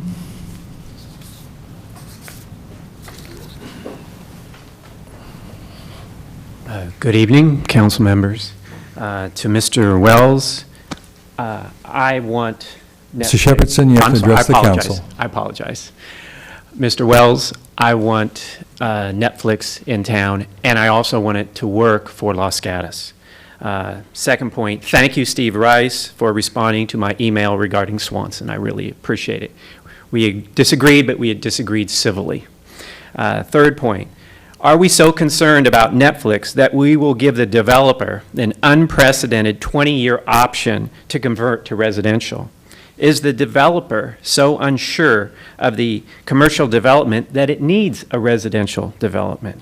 Are we so afraid of the future that we will allow a 5-story building in an area zoned for 3 stories? Are we less green of a town, as suggested by the Mercury News this morning, if we keep commercially zoned land commercially zoned? Are we unfriendly to business if we merely enforce our existing zoning laws? Are we unreasonable for refusing to turn over to the developer when and if residential development will occur any time in the next 20 years? 3 reasons for declining this proposal. I suggest 1, the Planning Commission voted 2-1 to keep it office and R&D and building the heights no higher than 55 feet. 2, Chairman Sayok, who I understand has a master's in environmental science and knows this town, and I'm sure has studied this issue as much as anybody, has, according to the paper, the quote I have, if I'm looking at deciding what's the best land use, I believe it's office use. The property is zoned commercial, let's keep it that way. The 20-year option is way outside the norm as I understand it. There's no prejudice to the developer in denying the 20-year option. In 15 years, if the owner wants to convert, it can approach the town council then. Why handcuff future town councils? In sum, Mr. Rice, you went to Los Gatos High School, I went to Lee High School. We both care deeply about this town. We both agree the town is open for business, but in the process, let's not sell the farm. So let's see if we can get a better arrangement. Perhaps the developer can dig down so that they don't have to go up. Maybe the pad can be widened a bit, but those are my positive suggestions so that we can work with Netflix, but also keep what we want to keep, and that is the town of Los Gatos, a unique community. Thank you. Thank you, Mr. Shepherdson. Brent Ventura. Good evening, council members. My first question is, what's the rush? The property's been sold. We're getting the property tax reassessment already. We've already lost the sales tax. So why are we rushing through this project? The original Netflix project was at least 3 years in the works, and it came out pretty darn good because we took the time to plan it out right and listen to the citizens and make adjustments as suggested. Yuki property is still under study. I was on the council when we started studying it. And why are we doing that? Because we want to make sure we develop that North 40 correctly. This thing's flying through in 9 months. Never seen it happen before.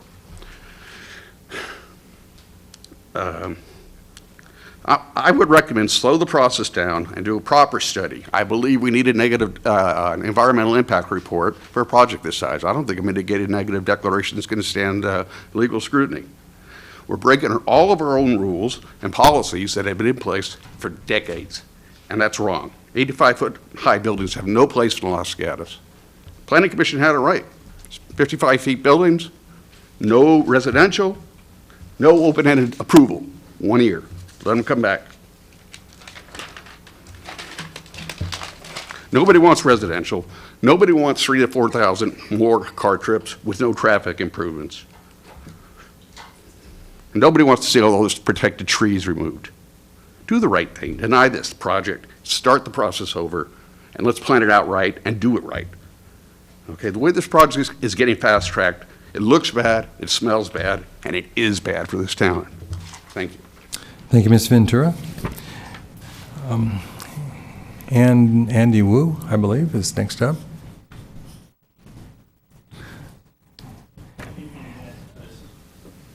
Did I take you out of order, Mr. Wu? No, that's fine, Your Honor. Okay.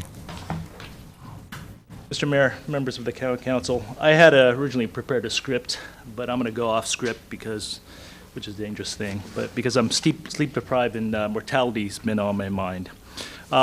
I went through and looked at a couple of articles just before arriving here, and there was a particular article I had picked up from the San Jose Business Journal quoting Town Councilman Sam Liccardo, whom I like, quoting him as saying that San Jose is not looking to butt into the current negotiations between Los Gatos town officials and Netflix. Well, yeah, of course they're not. They've already given you the middle finger salute. I'd like to ask if any member of this council or any member of staff even knew that Netflix was planning to move their DVD division to San Jose before it happened. I have a memo here which was distributed to various news media outlets, and I'll just quote a couple of select sentences. And it says, and this is a memo to San Jose Mayor Chuck Reed from Kim Wallish. She's the Director of Office Economics and Chief Strategist for the town, and she says, I'm pleased to report that Netflix will be moving the company's DVD division to San Jose. This is a memo dated the 22nd of July. It's a done deal, according to this memo. I wonder if anybody from Netflix had ever given this town an opportunity to bid on keeping the DVD division here. If the answer is no, then I don't think these people are trustworthy. 22 years ago, a longtime resident of this town, and I was trying to remember what the quote was, told me that Los Gatos was a refuge of tranquility in a otherwise sea of anxiety. I took that as a compact, and when my wife and I moved here in 1991, our daughter had just been born. She was 6 months old. She grew up in this town. My son started kindergarten here. He went through high school. He went off to military school and came back to graduate with his high school class here instead of graduating with his shipmates in military high school, because this is where he was raised and where all of his friends were. Don't sell my children's birthright. Don't give that up so easily. 20 years is a long time in the future. If you give away development rights for 20 years, there's no reservation of jurisdiction. You can't call it back. And you set a precedent for your predecessors. I mean, for those who will come to succeed you. Again, pardon me if I don't stay and exchange pleasantries afterwards. My mother's just been hospitalized. I found out about an hour before I came here, so I'm going to rush off. And I thank you all for your time. Sorry about that, Mr. Wu, and thank you for your presentation. Ann Sullivan, and after Ann Sullivan will be Eric Anderson, Eddie Wong, Leslie Polides, and Bob Shepard. Good evening, Mayor and council members. Thank you for listening. My name is Ann Sullivan. I'm a homeowner, and I live at 100 Cedar Crest Place in Los Gatos. I'd like to start off by saying I'm against any residential use for this project. I am in favor of Netflix being in Los Gatos, and I'm hoping that we can work out an agreement. I'm against the proposal of 4- and 5-story buildings, however. My feeling is that they are going to be massive. And if I understand that the developer and Netflix has put a lot of time and energy into creating the illustrations and the development of the architectural style for the new buildings that they're proposing. However, if they had spent a week or three days of that month putting up the poles and the netting that is typically required for any project in Los Gatos. If you want to put an addition onto your garage, you've got to have that. They still have not demonstrated that. And my feeling is that if people really saw how big a 65, 85-foot, building is, that they would, run screaming. So I would like to ask you, our mayor and council members, to hear our pleas and honor the maximum height limit for this project to the current 55-foot limit. If Netflix requires 5 stories for the collaboration, have them build 2 stories subterranean. They can do it nicely with light wells. There's lots of ways that you can do it. But I think that they really need to respect, and we need to respect, what we've put in place in the past and continue that so that we don't get stuck with these, huge, massive buildings that in the open space will probably be all in shadow. Thank you for your time. Thank you, Ms. Sullivan. Mr. Anderson?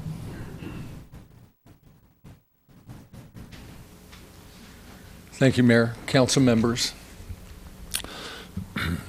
In thinking about this project, I was thinking about all the other industrial parks in Silicon Valley. I've been a real estate broker here for 30 years, and everyone's talked about the Apple 4-story building, but they neglected to discuss VMware's 800,000 square feet and 2-story buildings, the old Roche campus. Tesla took 300,000 square feet, 2-story buildings. Google's buying up millions of square feet in Shoreline Park, all of them 2-story buildings. Facebook, brand new company, needs to collaborate a lot. They just bought the old Sun Microsystem campus out on Marsh Road, 2-story buildings. Stanford Industrial Park is considered the most successful and prestigious industrial park in the world. They don't have any buildings over 2 or 3 stories either.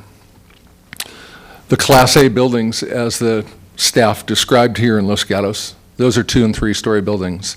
Those are the buildings that Netflix grew up in here. And these are the buildings that Netflix was able to collaborate in and have their stock double over the last 12 months. I don't think the buildings are hurting their productivity very much. I look at some of the pictures, and I'm very concerned about that one on the bottom that shows the buildings. It says the barricade's taken away. I'm curious what trees behind it are over 85 feet high. I look at the rendering that they gave us to show that there was no massing. I drove by there today. The 2-story Calera building is pretty well covered by 2-story buildings, but if it were 3 stories higher, I think you'd see most of it.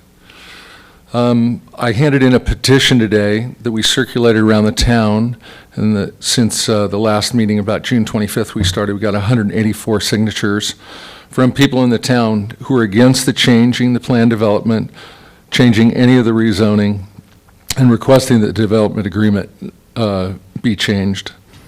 Speaking of the development agreement, I'm shocked that staff hasn't found any problems with it. I read it, found 27 changes. I really recommend that the council hire someone who does development agreements, hire a lawyer, have them represent your interest. They didn't write this development agreement. Their lawyer wrote this development agreement. Don't show up to a gunfight with a stick. Lastly, I don't know how we can move forward if phase 1 doesn't include the new traffic signal. Mr. Rodoni sat here the other night telling us, hey, we're going to have all those signals synced up and traffic's going to whiz on through there. And now one of those very important signals that's going to allow people to turn in and turn out in this new 300,000 square foot development isn't going in, and traffic's not going to be affected, and we're not doing a new traffic study. Seems to me that something's being missed there, that staff didn't figure that out in the analysis. And then lastly, I'm very sorry to the architect, but if that's a Class A building, I haven't seen one like it. Thank you, Mr. Anderson. Mr. Wong?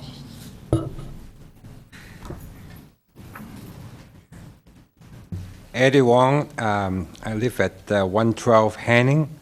That's right behind the Courtside Club, tennis club. Good evening, Mr. Mayor and Council Member.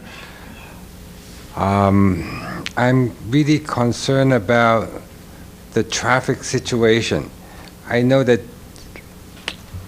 every time I drive on 280 or 880, when I try to get on Stevens Creek, I curse everybody. Because I remember they really spend a lot of money setting up all this counting on the cars and everything. I said, whoa, and they said, that's fine. It doesn't affect the traffic. And every time I try to get to Ready Fair or Westminster Mall, because of Santana, they wanted to increase the revenue, and they said, yeah, no problem, just do it. It doesn't affect the traffic. Everything's fine. But if you try to do it nowadays, you will think, wow, what would they spend all this money and all these people counting the cars, and says no problem? And it's a big problem. And on 17, we try to get home every day from work, and said, wow, traffic is backing up to Camden, off-ramp and everything, so just think about the local residents. I live here for more than 35 years. I love Los Gatos. I love Netflix. Even if they raise the rate, that's fine. but this is Los Gatos. People love Los Gatos. They love to live here because of the town Los Gatos, not the city. So please think of the people that live here. Thank you very much for listening. Have a nice evening. Thank you, Mr. Wong. Ms. Leslie Politis? Politis? Politis, yes, that's what I thought. Good evening, Mayor and fellow council members. My name is Leslie Politis, a lifelong resident of Los Gatos, and I won't say how many years that is, and also a happy Netflix customer. I'm also the Assistant Superintendent of Business Services for the Los Gatos Union School District, the K-8 elementary district in town. I appreciate the opportunity we've had to work together with the Town Planning Department to review our demographic studies and student generation rates, and their ongoing willingness to continue partner with us in those discussions as we learn more about development trends, and the opportunity to speak on behalf of education at prior Planning Commission and Town Council meetings. As I've previously mentioned in public comment, I am not opposed to development, but rather support sensible development and appreciate the economic and personal benefits that well-planned growth can provide to the town. We'd like to continue to support the high quality of education to all those who choose to reside in Los Gatos, but have clearly been challenged with the facility and bonding capacity limitations resulting from the residential growth and volatile property tax valuations. It's our goal to continue to build the capacity and programs in the district to maintain the highest quality of education for the students of Los Gatos, old and new. We are hopeful that our long-range planning will afford us the opportunity to partner with our town constituents to find a way to do this. It's been tough to get any focus on capacity now in this environment, but we are hopeful we'll be able to accommodate that going forward. If the open-ended nature of the proposed development agreement for the Albright Way planned development is clear on the removal of multifamily housing as part of the long-range plan, the impact to the local schools is clearly mitigated, and we are pleased with that result. The district does get developer fees, which would be about $25,000 on the commercial portion of this development. That goes towards the building side of our fund. And we would also, as Mr. Shank mentioned, benefit greatly from the increased funding from property tax revenues generated from this development due to our basic aid funding status. The increases in taxes from the current land use to the proposed is not insignificant and would not go unnoticed in our planning for long-term school funding. We appreciate the civic process and the ongoing opportunity to continue to partner with the town, the community, and the development community to work together to achieve goals that truly benefit the citizens of Los Gatos. So thank you. Thank you, Ms. Politis. Mr. Mayor? Oh, I'm sorry. Yes, Councilman. I had a question for Ms. Politis. All right, fine.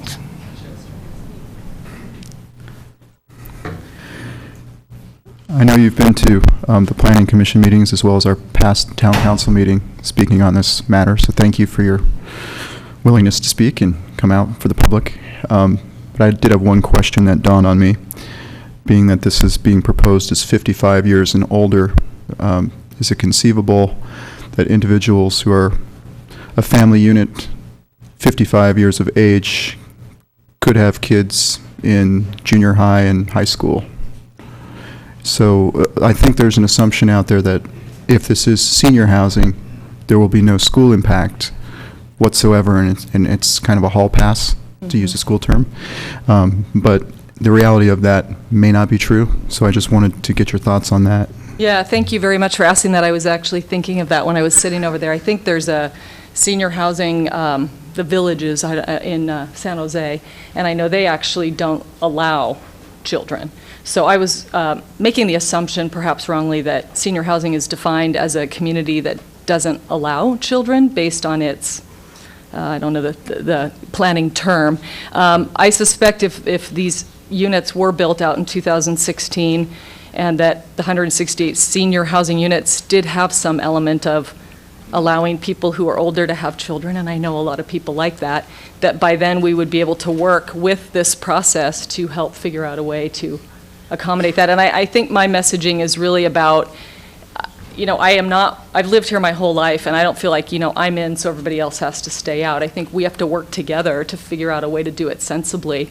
And, we just don't have the space now. So with that runway of time, I'd like to ask the same question and figure out what we would do about that.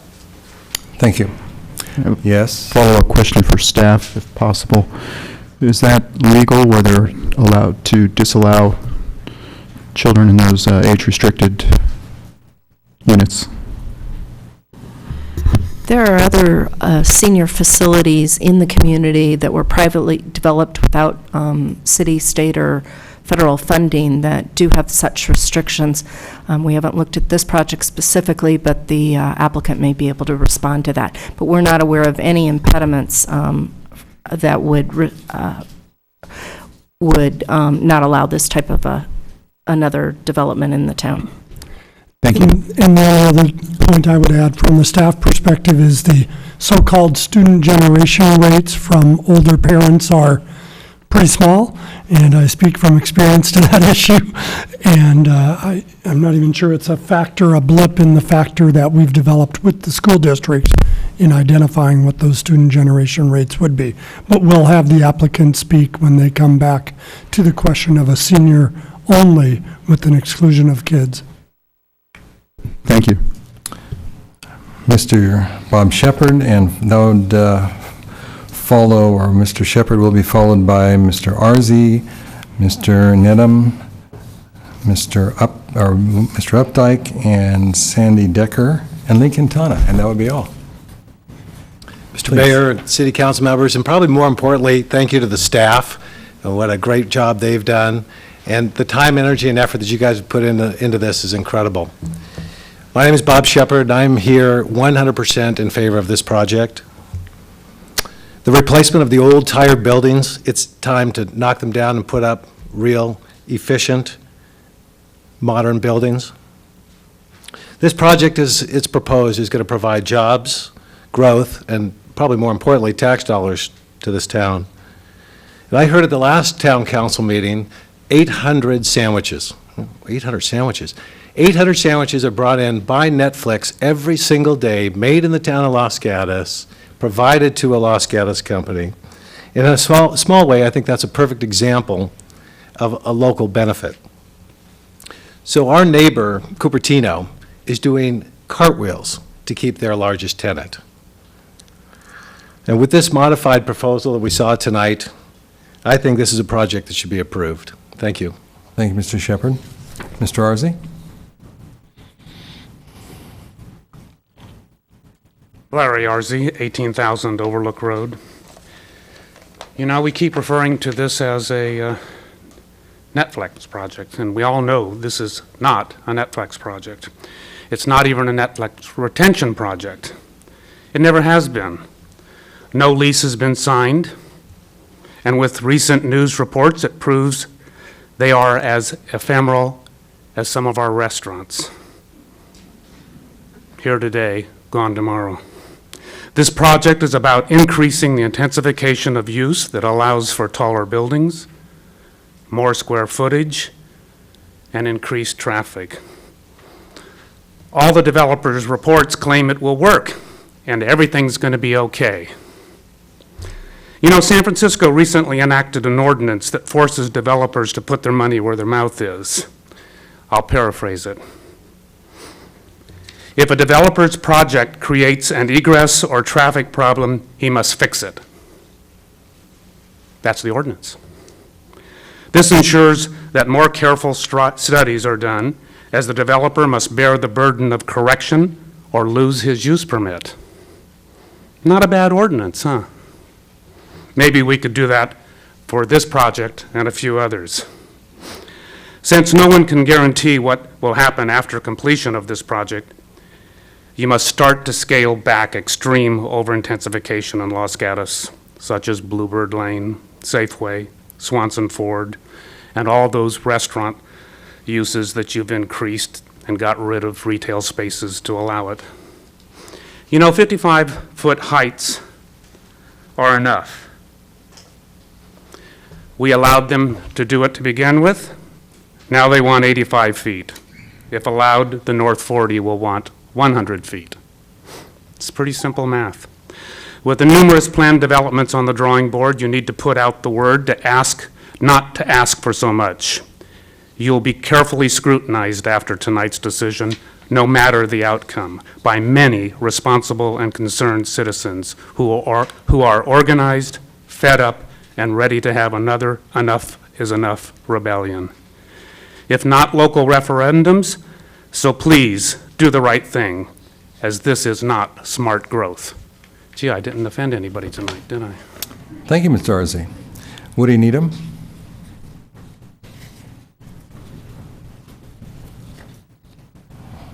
Mr. Mayor and Town Council, my name is Woody Needham. I've lived in Los Gatos for 44 years. I sincerely hope that Netflix or whoever is happy and thrilled with the new facilities on this site. But I submit that property zoned for Class A development is precious in this town and should not be rezoned for any other purpose. With all the projects that are before the town and planned, I think Los Gatos risks losing its soul, and I'm sure that thought has crossed your mind, and all of these have to be thought of together. And first and foremost, I urge you to remember that the vision for the general plan is to maintain the small town character and the rural character of Los Gatos. The owner of the Albright Way property, who also owns Swanson and McHugh Lincoln Mercury, doesn't understand that he must comply with the general plan and comport to the zoning in place. He's always pushing for changes. He wants a little more to suit his interest, changes that affect the character of this town. I remind you that it is not the business of government to ensure his commercial success, nor is it proper, nor even ethical, to be more trusting of a developer. Your job is to represent the town, your constituents who are here en masse, to urge you to do so. It's curious that the Planning Commission's recommendation has been completely ignored and overridden by staff. And this has been done without any explanation or apology, and it's not only strange, but it's inappropriate because the Planning Commission got this one right. There should be no development plan, no residential, and a 55-foot limit on the buildings, and then approve it as such. Thank you very much. Thank you, Mr. Needham. Bill Updike?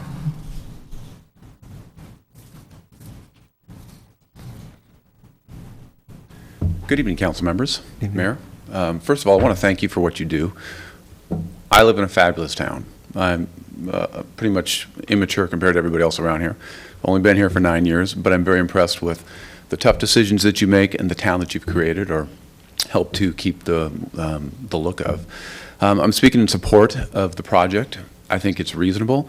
I come from a land of sprawl, and when you talk about development and 2- and 3-story buildings, certainly I don't think we need skyscrapers, but eventually we are going to run out of space. And in Los Angeles, I think you need to do everything that you possibly can to create a place that's not Los Angeles, which is growth everywhere that spreads out. And I think it's a reasonable alternative to consider something that's tall, not too tall, but can put people in a dense area. I think it's reasonable. Anyways, thank you for what you do. Thank you, Mr. Updike. Sandy Decker.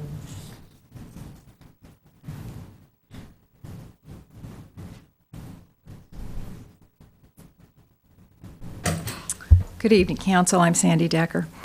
I'm speaking tonight because I'm extremely concerned about the compatibility of this project with Los Gatos. This dense, monolithic structure eclipses the design elements of our town that prides itself on human scale and sustainable development. I sat with 2 of you as we agonized over the approval of the existing Netflix building, knowing we were introducing a massive structure as a gateway element. Now you're considering doubling that mass, height, and impact. Mr. Powell, who is probably rethinking his partnership with Netflix, as we all are, now that Netflix has left town with $3.2 million worth of our tax revenue for a better deal with San Jose, he wants you to help him hedge against Netflix remaining development and give him 20 years to decide what he can do to make money in our town. Fool you once, council, shame on them. Fool you twice, and we all look like fools. Senior housing in the shadows of a cavernous commercial development?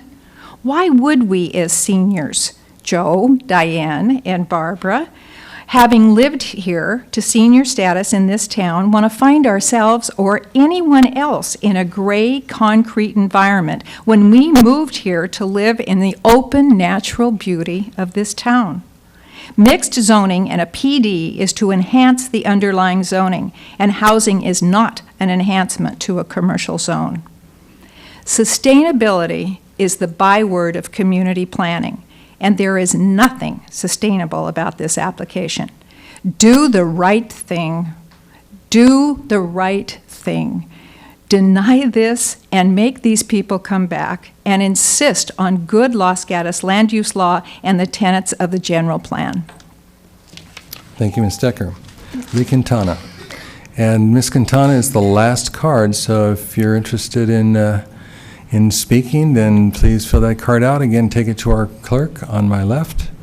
Ms. Quintana. Hi, Council. Lee Quintana. I have just a few things to add. I think Sandy did a very good job of summing things up. But I do find it interesting that there's been a lot of discussion about Class A office buildings, and yet neither the plan development agreement nor the development agreement itself even mentions Class A office building. Another thing that I'd like to mention is that Netflix is 55 feet, and I actually don't understand why, because the general plan designation for office requires standards of 50% of coverage and a maximum height of 35 feet. It's true that with a PD you can change zoning regulations, and the zoning regulation in that area for CM is 35 feet, so that could be increased, but it needs to be consistent with the general plan, and I don't see how that works. I'm not sure where that 55 came from. Screening trees. The vast number of the screening trees along Winchester are less than 55 feet. The building is 85 feet, and the scheme of looking at it is from one fixed angle or just a few angles. I don't think that's accurate. I really do think whatever is done here, we need to see some balloons, story poles, whatever is necessary to get a real defined image. The development agreement that was entered into, the town entered into it to reduce planning uncertainty and to provide for orderly development.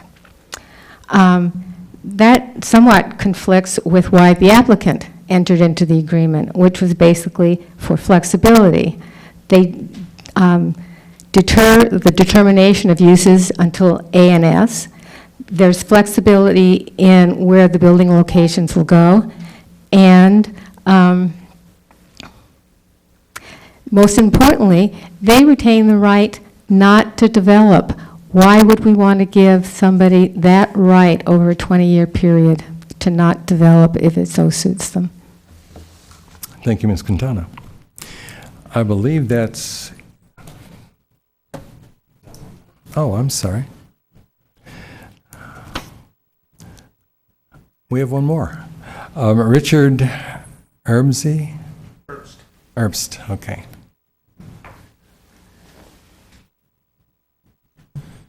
Thank you, Mr. Mayor, and Thank thank you, you, Mr. council Herbst. members. My name is Richard Herbst. I reside at 143 Newell Avenue, Los Gatos. As I count, and you have the letters or the petitions before you, and I hope I counted right, there's 207 people, your constituents, the citizens of Los Gatos, who are objecting to this project as proposed. There are 5 people, letters here, that are for the project. One had a sort of a mixed bag in her approach to it. One person is in Montecito, not even a resident of Los Gatos. And there have been 4 people tonight who have spoken in behalf of the project, other than the developer. It would seem to me that the numbers would speak volumes to you about how you must look at this. I refer you to the town of Los Gatos. I think, Mayor, it was your status of the town. And you talk about several things in here. I don't have time to go through all of them and highlight the things that what is being proposed here are against what you talked about in your vision. One of the things is you talked about the character. Well, the character of the town is going to be changed forever. This is a town. It is not a city. This is not Campbell. This is not Cupertino. This is not San Jose. This is the town of Los Gatos. And people who live here came here because of the charm of this town. And we don't need to have a building that's 5 stories and higher than what the town has normally approved. Traffic. I hate to be a cynic, but it's proposed that there's going to be bike traffic, and there's going to be they're going to alternate the traffic coming through to the work, and there's going to be stations where they can fill up their electric cars. A car is still traffic. According to the report from the town engineer and the traffic, 3,126 additional car trips per day. That's not per week, it's not per month, it's per day. And in your report, you talk about the traffic issues. I would ask you to refer to that, and I would ask you, if this property gets, or this proposal gets approved, that you have to do something about the traffic. It was mentioned that they're not going to change the entrance. It's one way in and one way out. That's it. And for people to make a turn one way or the other, it's going to be horrendous. I live there. I know. I know what goes on. Thank you very much, Mr. Herbst. All right. Last call. Anyone else want to submit a card to speak? All right. Seeing none, before we ask the applicant to come forward, I'd like to take a slight break. Okay. So let's say 5 minutes. We'll meet you back here at 9:20, and we'll continue.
Ladies and gentlemen, can I ask you to return to your seats?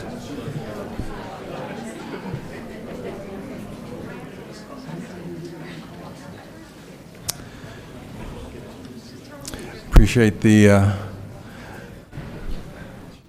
public presentation to this point. And now it is the opportunity for the applicant to clarify or rebut or confirm anything that was surfaced during the public presentation. And the applicant has 5 minutes to do so. And if we have an applicant, then we will listen to the presentation. Okay, he'll be back shortly. I think he's in the restroom. Too much information, but... I figured it was a legitimate excuse. Okay. Mr. Wells. I don't really have anything to rebut other than a couple points. I heard a lot about rushing the project. I think the timeline was put up there in the beginning, and it's been at least 14 months on this. It doesn't feel like rushing to us. In fact, we're bursting at the seams now at this point, and so it's important to us to keep a decision made, whatever that decision might be. And then the only other point I'd make is that in terms of when you go to a 3-story building, you're going to lose a lot of green space. If you're talking about putting 550,000 square feet in on the parcels, you're talking about putting a lot less green space in there if you reduce the height. So. Okay.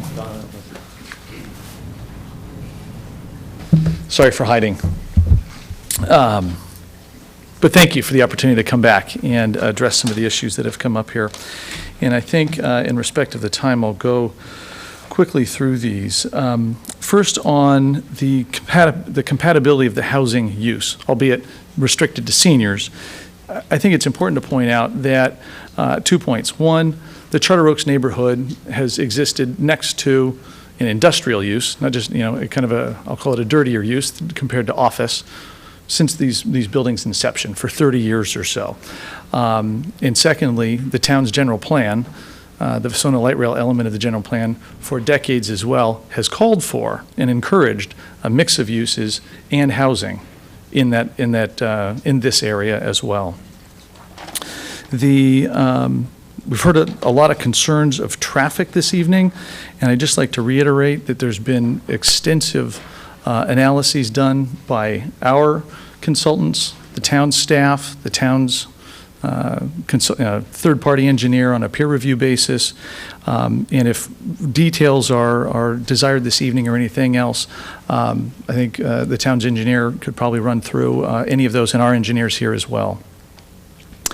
Heard a lot of ideas of what should work for Netflix, but we have Netflix here, and Netflix has told us what works for them. And it is our strong opinion and belief that what they want and require of their future buildings is very similar for many, many, not all, but for many technology companies in the Valley as we go forward. There's lots of other examples of what's worked for companies in the past and what meets their needs on an expeditious basis.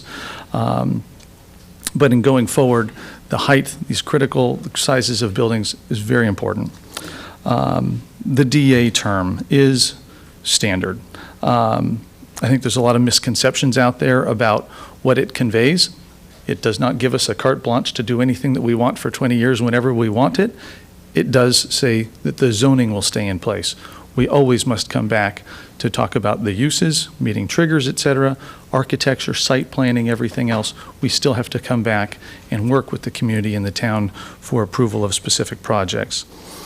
I'll also point out that the town has been very ably represented by its attorney, who has a lot of experience in development agreements, and on some of the positions that the town still, what the development agreement conveys to the applicant and retains for the town, I'm certain she could add detail to that. And on the issue of seniors, we're certainly aware and will comply with all laws and regulations related to age-restricted housing, children, all the other restrictions and requirements that go along with that. We will comply and follow those. Thank you. All right. I'd ask council if members would like to address the applicant at this time about any issues. Mr. Leonardis? I'd like to ask Mr. Wells a few questions first.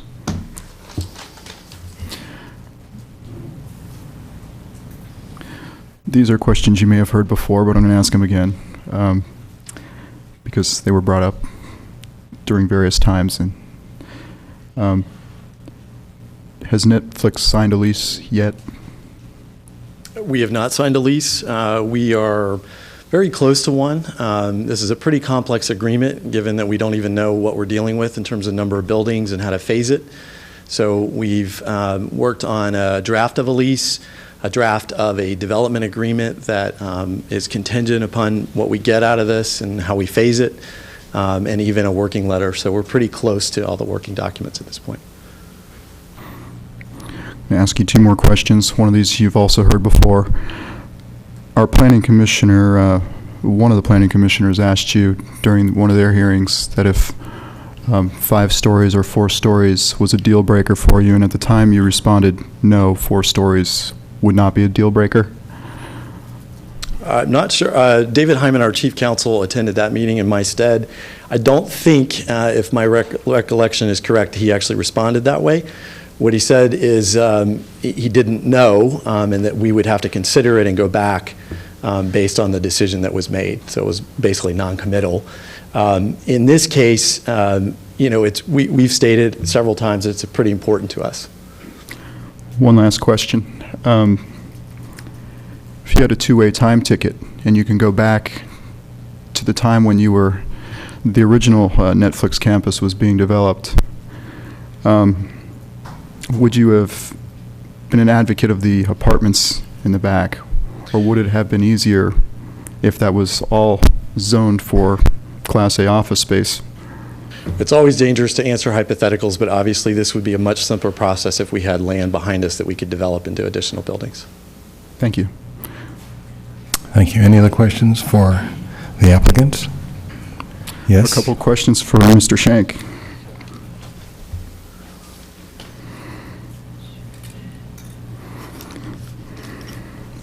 If I can locate them.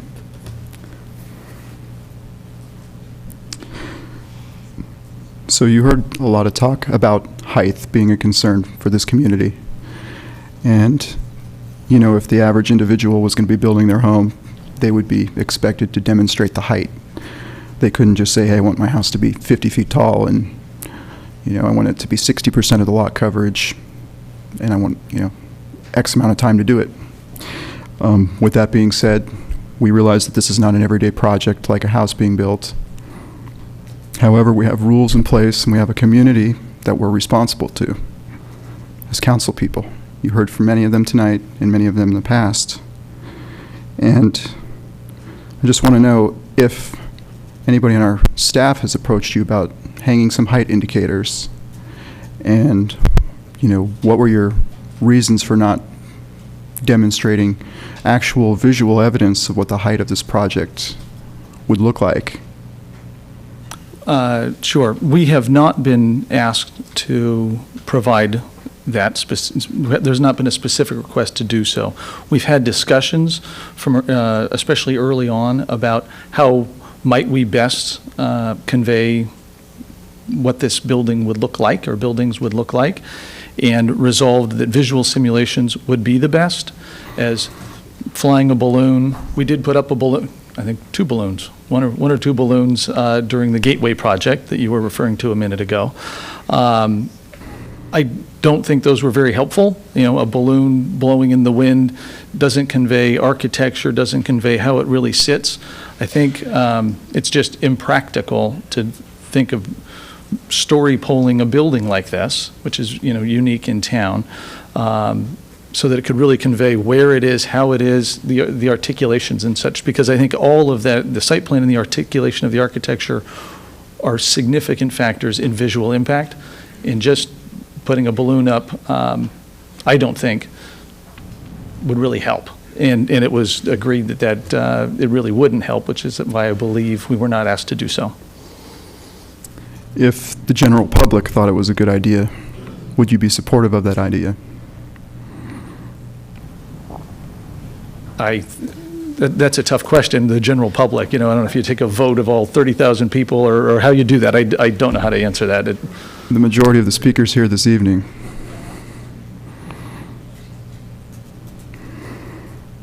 I wouldn't change my opinion about whether it's a good tool or not. It would not, because I don't think that it does at all. If they did and you required us to do so, we would obviously comply with whatever the council directs. Okay. I just have one more question. So, Planning Commission recommended 55 feet because they know what that looks like. And they know what that looks like in relationship to the existing trees that are in front of Netflix there. We talk a lot about tree screening. 55 feet to me seems like you can get 4 stories, 4 levels out of it. When it comes to putting AC equipment and things on the roof and doing roof screening, and I'm not here to design and I'm not here to articulate things, but obviously we have a lot of comments about height this evening. Have you ever considered, with the architect, I know this process is just starting, or explored or, pursued 4 stories, 4 levels, and 55 feet? I'm not specifically in a great amount of detail because we don't believe it's possible, just out of the chute. From a floor-to-floor heights for a commercial Class A office space, there's not enough room for kind of the working environment, plus the interstitial space where all the mechanical and electrical equipment goes on each floor.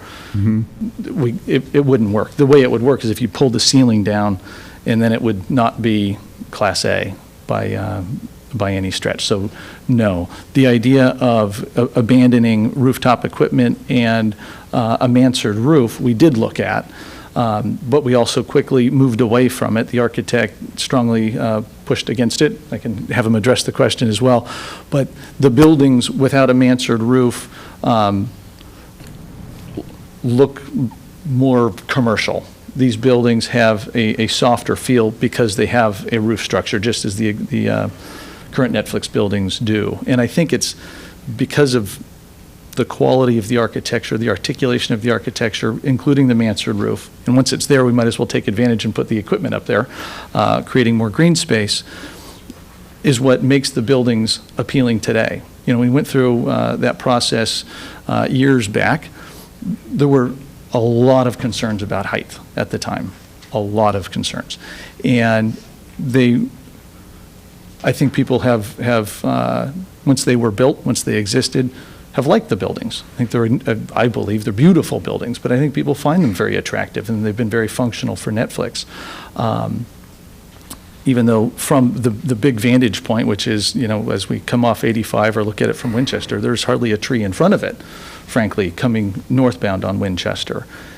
And our current site now benefits from all of those trees. And I think with the commitment to architecture that we've expressed in these plans and in the documents are committed to adhering to, I think height is addressed very well.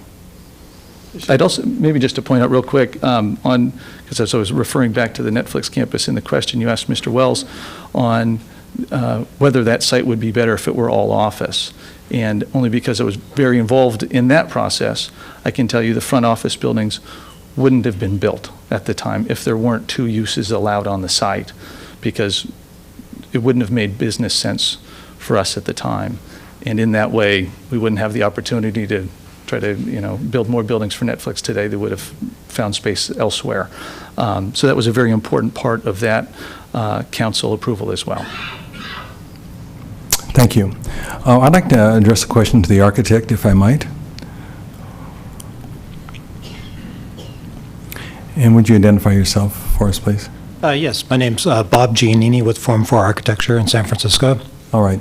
In reviewing the plans as proposed, the renderings as proposed, there was a consult that took place with our architect, the town's consulting architect. Yes. And there were some recommendations made from that consult.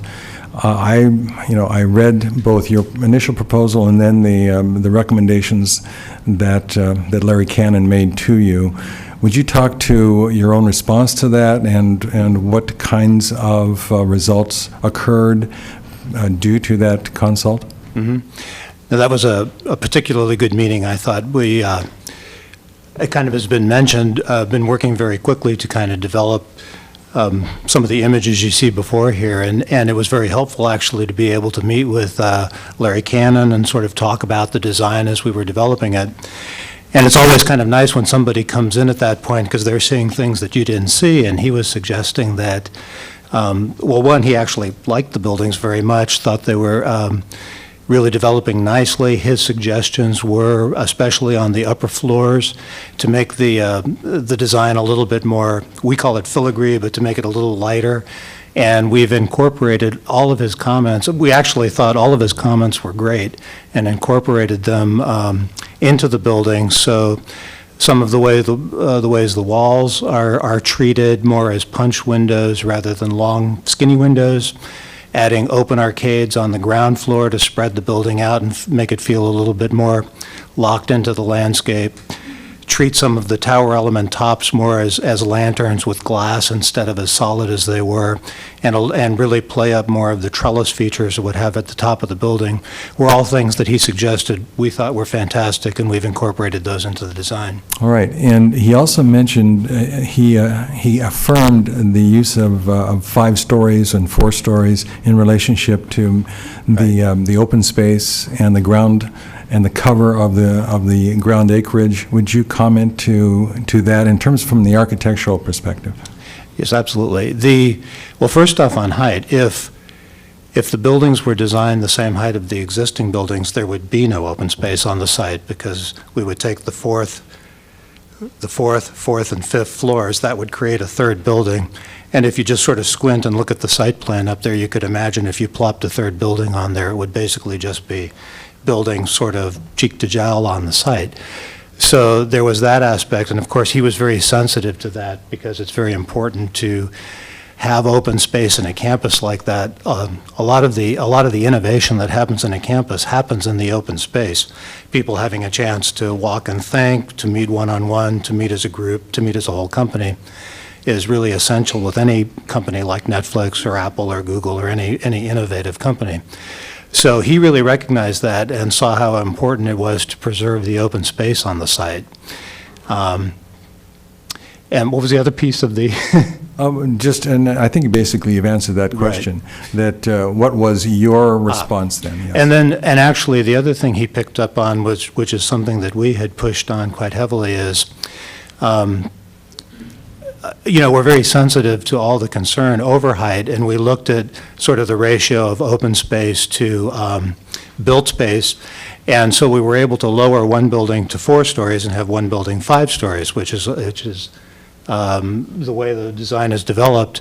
And he couldn't agree with us more that that's better than having 2 4 stories or 2 5 stories, because actually seeing the 2 buildings side by side at different heights makes the skyline much more interesting. Than if it was all one height. So he was very, very comfortable with the 2 heights of the building.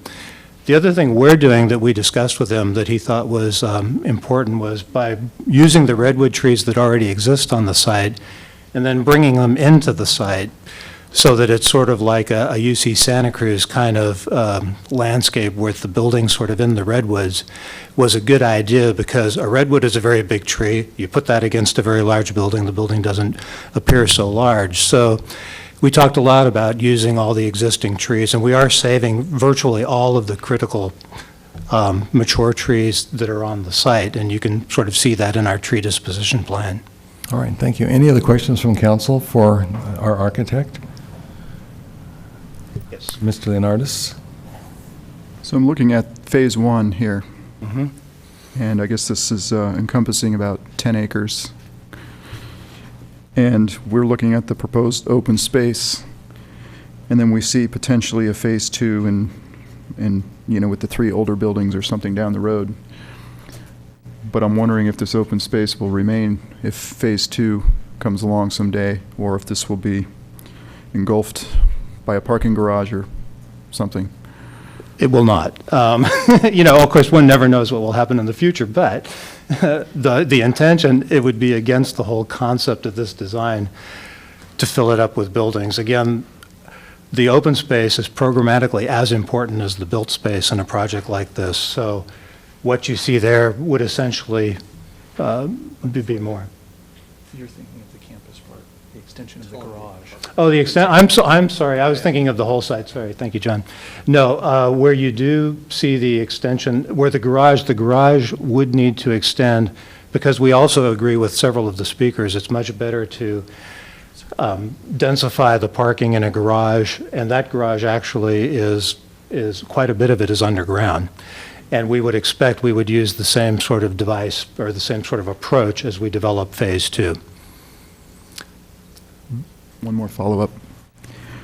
So the area of the middle open space, not where Yes. the garage is, what is that area, square footage, acreage? It's probably, let's see, 10, that's probably about 2.5.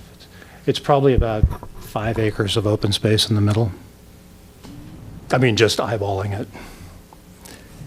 Thank you. All right, any other questions for the architect? Any other questions for the applicant? Yes, Ms. Spector. Thank you. For Mr. Schenk. In disclosure, I, since the last meeting, have not spoken with anyone on this project, including Mr. Schenk, although I did try and ask him a question today. In your letter to council, you state that you developer cannot proceed with this project unless there is the residential component. But in your letter, you didn't say why that is, and so why is that? Yeah, I think I've at least tried to articulate that in past meetings. The reason is, as it was back in the original Gateway project, having the two uses, the amount of infrastructure and the amount of initial investment required of the ownership to begin the redevelopment process. And in a way, we've already started to begin. We could unwind the beginning by re-tenanting the buildings that we've created vacancies in to allow us to perform under the timing requirements of Netflix. But to begin all of that is substantial. And if all 550,000 square feet, if there's not an ultimate demand for that much of this kind of space in this location, we need to know up front and not later what else can happen there.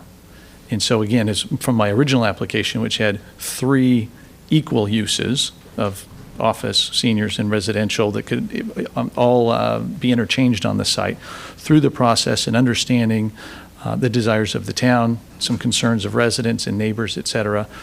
We've obviously morphed all of that with the residential out, still retaining a second use, which is what's most important to us, but have determined that seniors on no more than 7 acres is the best second use for us to have on the site.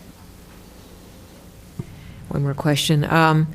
You said something a while ago, I think in response to Mr. Leonardis, that actually surprised me, and that is you weren't asked to put up a balloon or story pole kind of height demonstration. It was just a decision to use the I call it the paper diagrams of height. That's correct. Thank you. Okay, this is probably our best chance at getting clarification from our applicant. Any other clarifications necessary? I'm going to ask our traffic engineer, if I might, to get some feedback while you're still here. Sure. Get some feedback about the traffic issues and the mitigations, and also the plan as offered us in tonight's desk item regarding the proposed mitigations that are going to occur with Netflix as the primary tenant.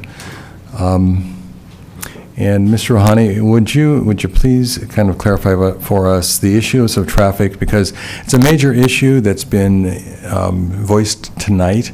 I remember our last meeting, the meeting on the 20th. It was stated as one of the primary issues, and was primarily at that time focused on the residential multifamily, the possibility of lots of entrance and egress as a result of the school kids being transported to and from school and soccer practice and those kinds of things, and that has changed then in the last iteration of this project. But there's also a question of the single point of entrance that is currently on Albright Way.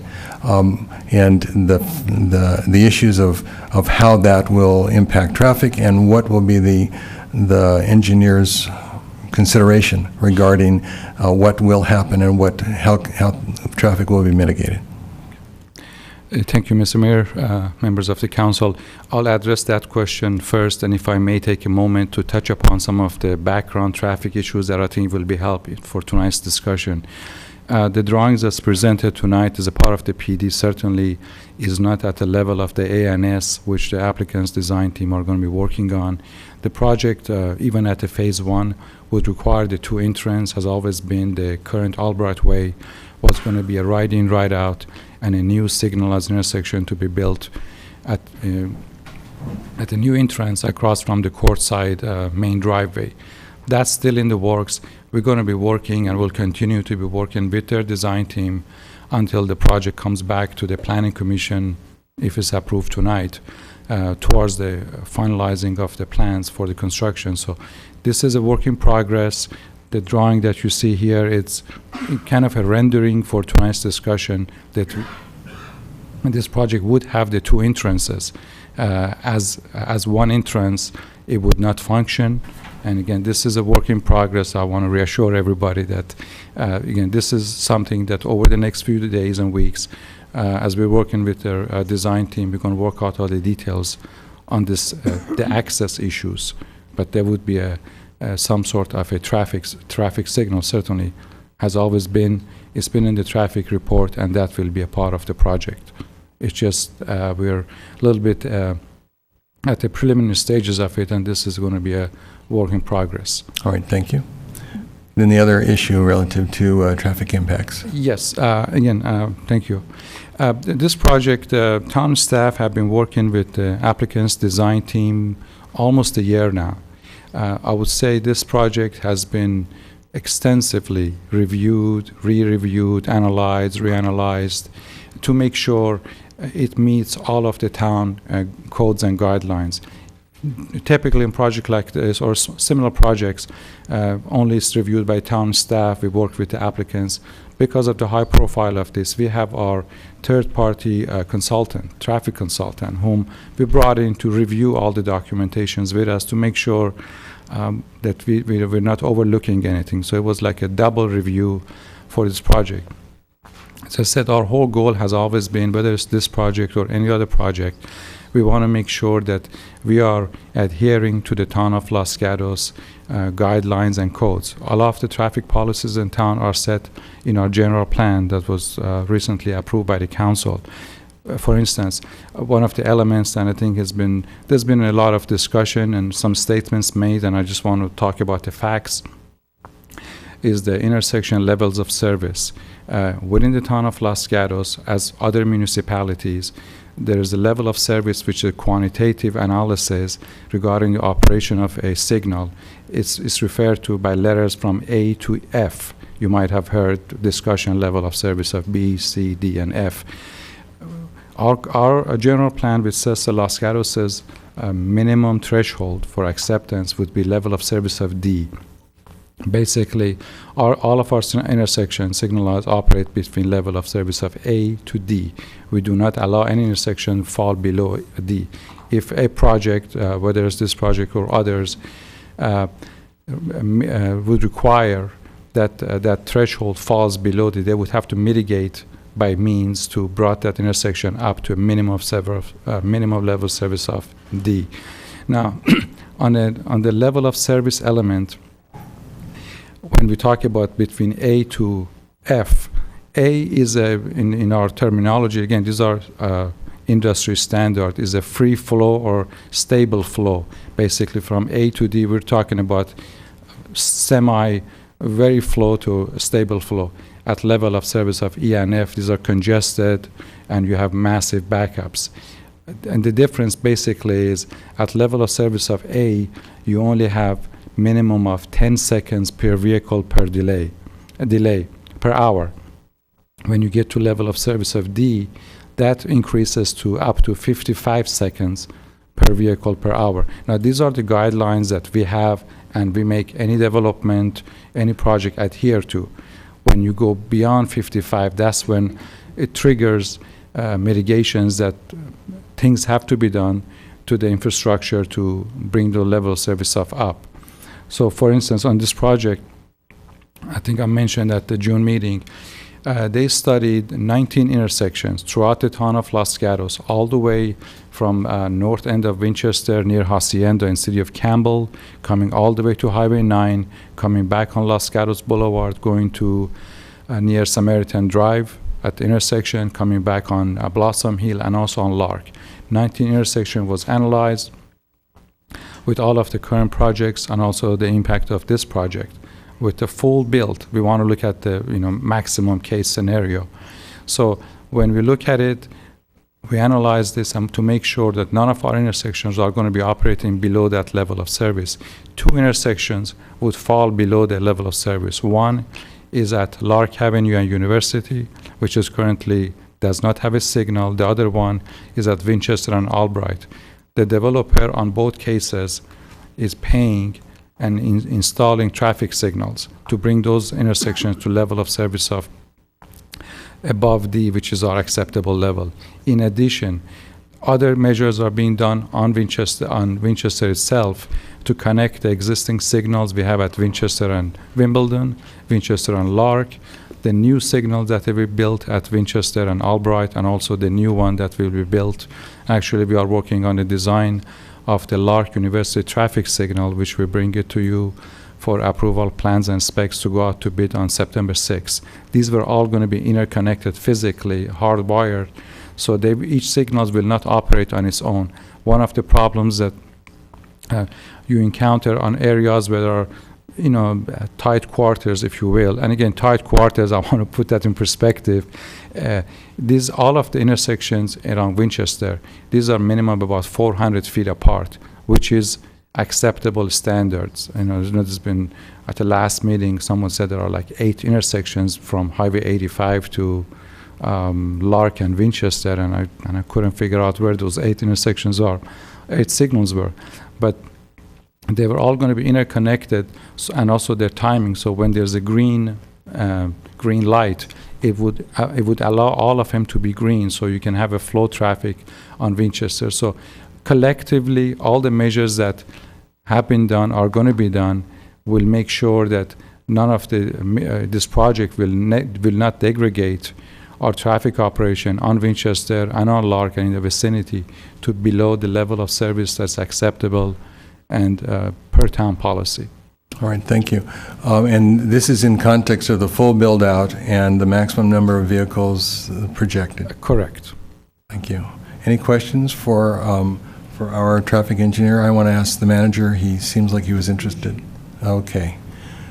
Mr. Leonardis. Just have 2 questions. Looking at the desk item this evening,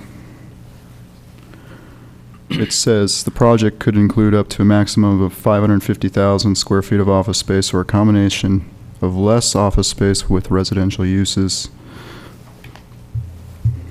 which would include up to a maximum of 168 senior units. And when we first took a look at traffic studies, we were presented with, I think it was 4 options. We were looking at 200,000 square feet of office plus keeping some of the existing buildings 100,000 square feet, so it would have been 300,000 square feet. Then there was another option of 550,000 square feet of Class A, and then there was an option of 200,000, which I think turned into 250,000 with 513 units of apartments, and then there was the option of 200,000 with 250,000 that turned into, with 600 senior units. As I'm reading this evening, if we were looking at 549,999 square feet, which is less than 550,000, plus 168 units,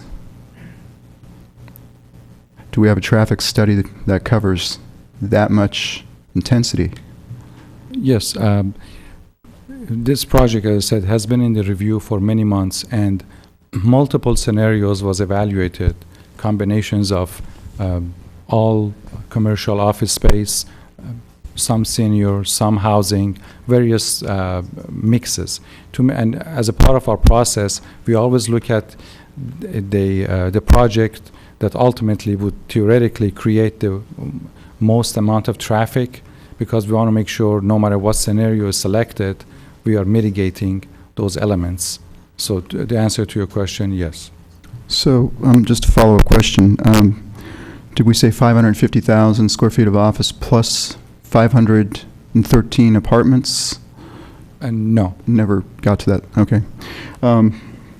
And Mr. Mayor, if I may clarify Yes, through please. you to Councilman Leonardis, in today's desk item attachment 41, which is the staff-initiated changes, page 3, it's referencing page 7 of the Plan Development Ordinance, item number 9, regarding building composition.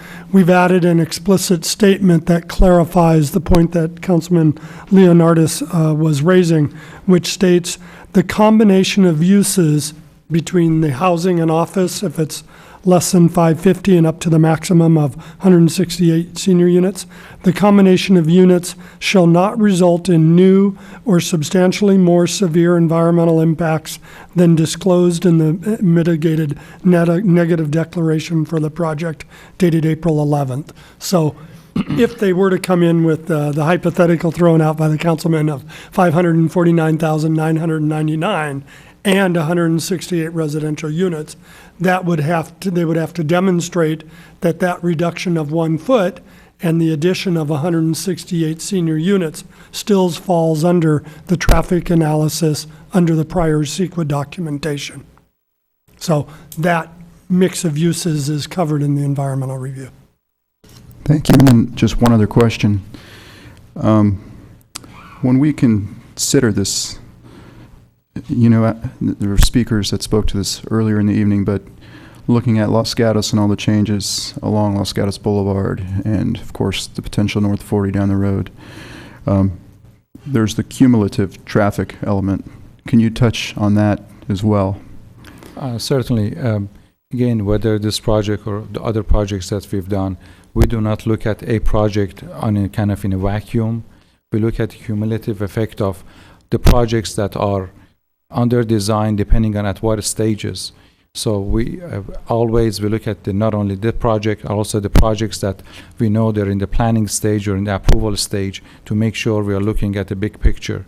So for instance, on this project, we're also including the North 40 development to make sure when you add all of those projects together, how all of our intersections are going to operate. And based on that, each developer will pay their pro rata share towards any improvements that we deem necessary to each of the intersections, to make sure, as I said, that none of them fall below the level of service of D. And that's our standard policy. So all of those are taken into account. Thank you. Any other questions about traffic for our engineer? Mr. Manager, you had a comment. I just had a follow-up to 2 prior questions, one by Councilman Leonardis and one by Councilwoman Barbara Spector. The town policy regarding story poles and height visualizations calls for applicants to provide those.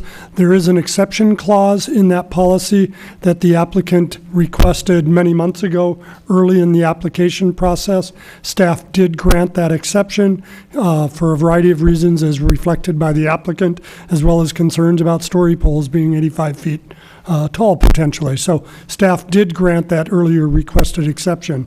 Then based on the council discussion in June at the council meeting, we did inform the applicant that there were at least 2 council members who had requested story poles or other height visualizations. However, staff did not rescind its prior waiver of the exception that had been previously granted. And I'd ask does that match the applicants?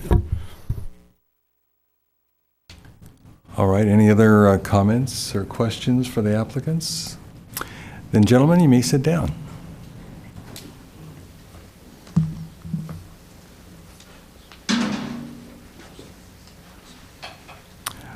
Just a couple of items as we go into our deliberation. Very, very interesting what we face all the time as a council. And it's a matter of competing values. We have a number of values in this community, and as was pointed out in my State of the Town, we have a very precious community that requires us to be vigilant at all times for those things that might diminish the character of the town. We are like no other town as far as I'm concerned. And it's because we've had good stewardship throughout the years of this town, and we're going back now, 1887, when we were first founded, and somehow magically in the course of this time we've resisted those things that most other communities in our valley have succumbed to. There was a period of time in the 60s when it was all the rigor to tear down small cottage-like neighborhoods and build high-rise apartments. And there was an actual proposal that I have paper on from the mid-60s in which that was proposed for the Almond Grove, because we could put up 5 really nice apartment complexes, high-rise apartment complexes like Palo Alto, and gain wide streets and attract a population that would be of a higher financial status than those people that were living in those little cottages in Almond Grove. And somehow, some way, the leadership in this community said no. And when you look at the downtown, it is what it is, not by accident, but by good stewardship by both the leadership and the community in general.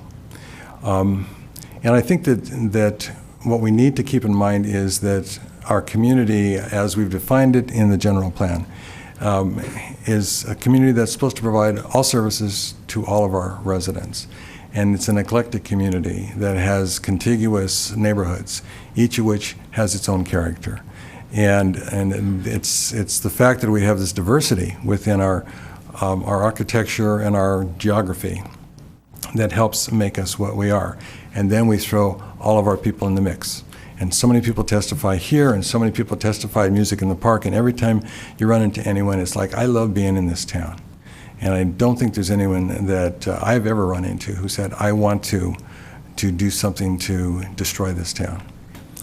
Now, for your information, we have had a number of individuals, a large number of individuals who had various positions in relationship to this project.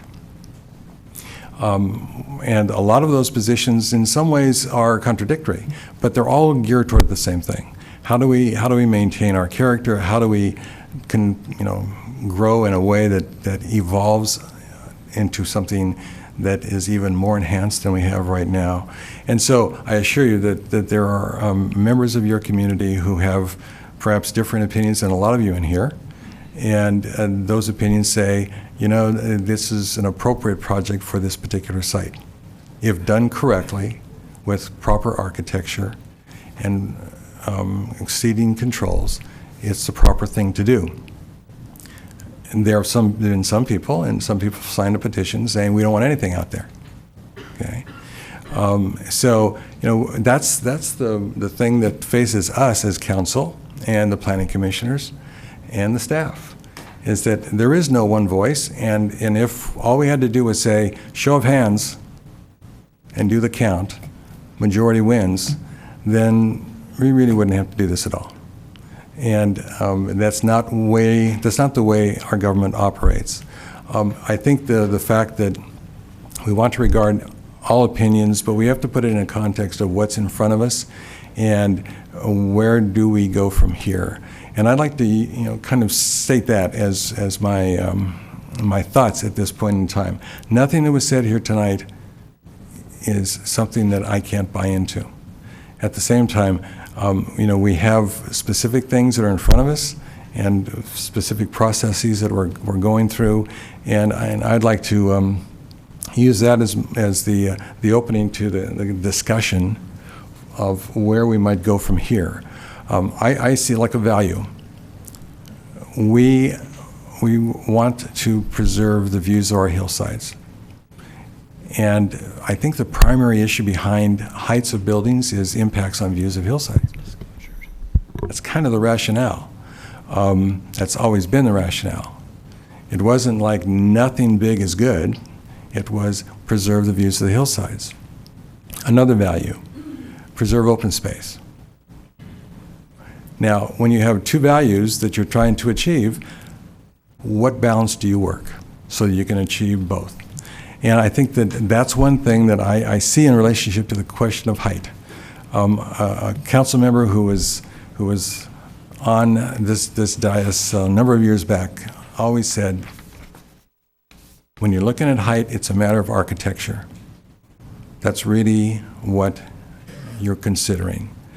And if the architecture is extraordinary or the architecture is good architecture, then you can have a contributing building. And you can have a building with poor architecture and it doesn't make any difference how tall it is. It's not a contributor.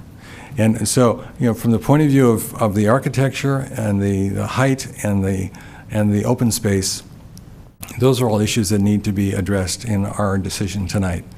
I think the question of the treescape that's out there right now, and I've visited that site many times. I kind of know it like the back of my hand, and I've become more and more familiar with the fact that it's not a very attractive business complex at this point in time. But as I look at it, and I look at the possibility of that urban forest that exists right now, and the possibility of how we site whatever buildings we put out there, I can see that as being something that is significant to us in our deliberation. Okay. So with that, I'm going to close the public hearing and wonder if there's anybody who has a disclosure to make about contacts with the applicants at this time. Mr. Leonardis. I met with the applicant 2 Fridays ago. Okay. You've already disclosed. I've disclosed no contact with the applicant. Okay. And I had a phone conversation with the applicant, 2 phone conversations with the applicant. I think since the June meeting, I've had 1 face-to-face meeting and 2 phone conversations with the applicant, as well as numerous contacts with residents. Yes. And I've also talked with the applicant, visited the site again, and as I hope to talk about in a few minutes, had many conversations with many residents. Okay.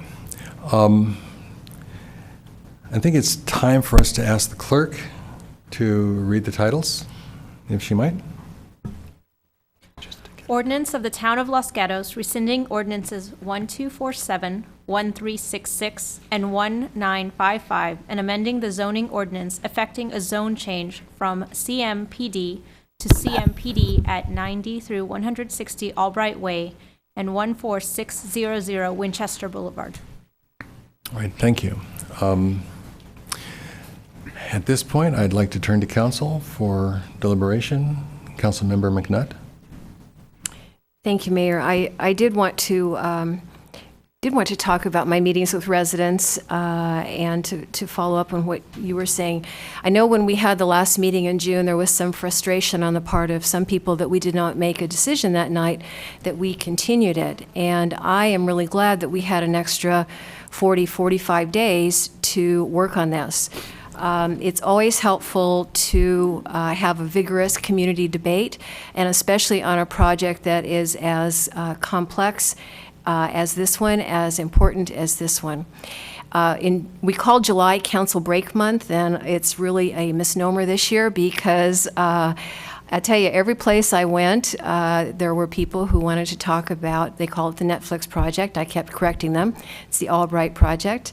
It's about Netflix, but it's not about Netflix. Very, very wide range of opinions on everything. And it really, again, gave me time and a lot of points of view to put into my thinking. And the way I kind of wanted, if you don't mind, Mayor, I wanted to take just a minute and just kind of run you through how I analyze a project like this. And I tend to do it in writing. I'm a writer, is my day job, and so I tend to write out my thoughts and try to do it in a very analytical way. So I began with, do we want business in Los Gatos, and do we want Class A office? And my conclusion, after reading general plan once again and talking to residents, is yes, we do. It says very clearly in the general plan, and I think I mentioned this at the last meeting in June also, that we really want to be a full-service community, meeting a wide variety of businesses, from very small shops to large corporations, and a wide variety of residential and a wide variety of types of businesses. Businesses provide financial benefits, as you saw tonight, to both the town, the school districts, the fire districts. There are spin-off benefits to other businesses in town. It provides jobs. And I gotta believe, because I remember somebody talking about it at the last council meeting, that you have a certain pride when you're out traveling around or reading the newspaper and you see Netflix going into South America, Netflix achieving unprecedented sales growth. That's our hometown company there. So the answer to that question for me was, yes, we do want business, we do want Class A. So then the next question is this an appropriate site for such a thing? Well, there's already an existing business park there. And one of the most interesting parts of this whole discussion for me, especially when it started, was, I would say, Albright, and they're like, where is that?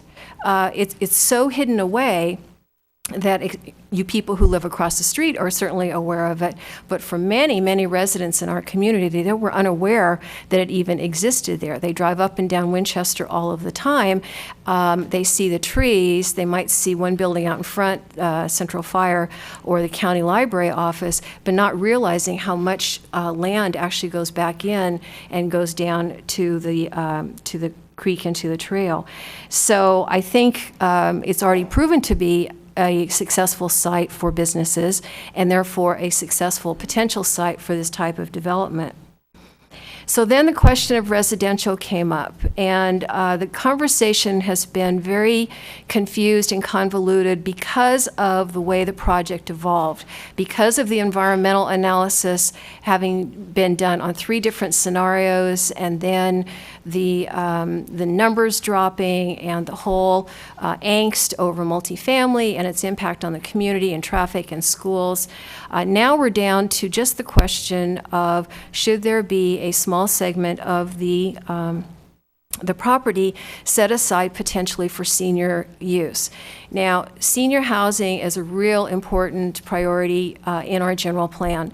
It is one of the things that is mentioned in many, many sections of the general plan that we have to address. Seniors are the fastest growing segment of our community.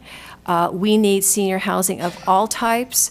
We need high-end senior luxury condos, active living seniors, assisted living, full care, continuum of care. Obviously, you can't handle all of that in 168 units, but as much as possible, when we can locate opportunities to incorporate senior housing into any of our land use decisions, it's something that we need to do to fulfill the obligations of the general plan. So for me, as I thought it through over the last few months, and particularly, again, over the last 40 to 45 days, I do see a benefit to having locked in to the PD and to the development agreement the opportunity for senior housing if the corporate doesn't expand to its full capacity. As was pointed out by someone earlier, it is right next to existing residential that has lived next to a business park for a lot of years. And I could see that being a real benefit to the overall community beyond whether it makes the deal work or not is really not my particular concern. I did want to address the idea of the comments that were made 2 or 3 times about the open-ended nature of the development agreement. And perhaps you've not had an opportunity to read all 100 pages of both the plan development and the development agreement. It is very narrowly confined. That is the whole point of the process tonight, to say, here is the maximum that can be handled on this property over this next period of time.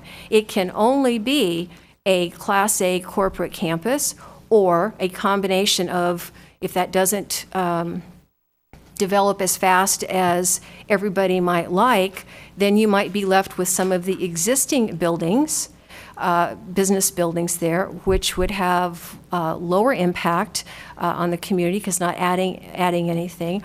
Or it has an opportunity, again, to introduce the senior housing. But it is very, very narrowly confined, and it is not in any way open-ended. And at each stage of the game, no matter what it is they're applying for, they have to go back through the whole public process. Architecture and site, I mean, just on and on. So I do disagree with those comments of thinking that it's open-ended. So then we get to the question of 4 and 5 stories. And as I mentioned when I met with Mr. Anderson, and when I have talked with other folks in the community, I've had an opportunity to drive all over the Bay Area in the last month. So I've been Berkeley, I've been up to El Cerrito for various reasons, San Francisco, Peninsula, anyway. So as I'm driving, or actually my husband does a lot of the driving because it allows me to count stories, because that's what I'm doing all the time. As I drive around, I'm looking at buildings, 1, 2, 3, 4, 5. Interesting. 1, 2, 3, 6, here, there. And you know what I've discovered is it's all about where a building is sited on a location and what the architecture looks like, and what the landscaping is, and what the context is. And I'll give you an example that you're all familiar with. The Good Samaritan Hospital main building is 6 stories. And it's not something that really pops out at us. The new cancer center on the corner of Samaritan and Las Gatos Boulevard is 4 stories. It seems so much more predominant than Good Samaritan Hospital, and yet it's 2 floors lower. Well, why? Well, because it's right out at the edge of the street. There are no setbacks. It's designed to be a landmark building. It's designed to be predominant to really grab people's attention. So as I look at this site, I think that it is a site that can accommodate 4 and 5 stories because of the screening of the trees that's already there, because of the efforts of Phase 1 to maintain all of the existing trees as much as possible, because the land goes down as you move down to the east towards the creek. We have good visualization, computer-aided visualization, for us to see what it's really going to look like. And I think that, that this is something that we can accommodate. I don't think it's our job to tell a business how to run their business. We don't tell a family, you only have 2 people, you don't need a 2-story house. I mean, people have a right to live the way they want to live. Businesses have a right to run their business the way they want to do it. Our job is land use and trying to figure out what is an appropriate land use. Which brings me once more to, it's about Netflix and it's not about Netflix. Clearly, Netflix has made a serious financial commitment to the town. They have done everything, I think, possible to demonstrate that they are eager to move ahead with Phase 1. They seem to be destined for sustainability as a successful corporation, but you always have to play the what-if game. What if something happens and Netflix goes away? Are we creating, and there's been a lot of conversation about Apple and Cupertino, so I will reference that. Are we creating a building or a campus that would be obsolete if that company goes away? I personally think no one other than Apple would ever want to be in the spaceship building in Cupertino. I think the kind of corporate campus that is envisioned here in these plans would be appealing and marketable to a lot of different companies.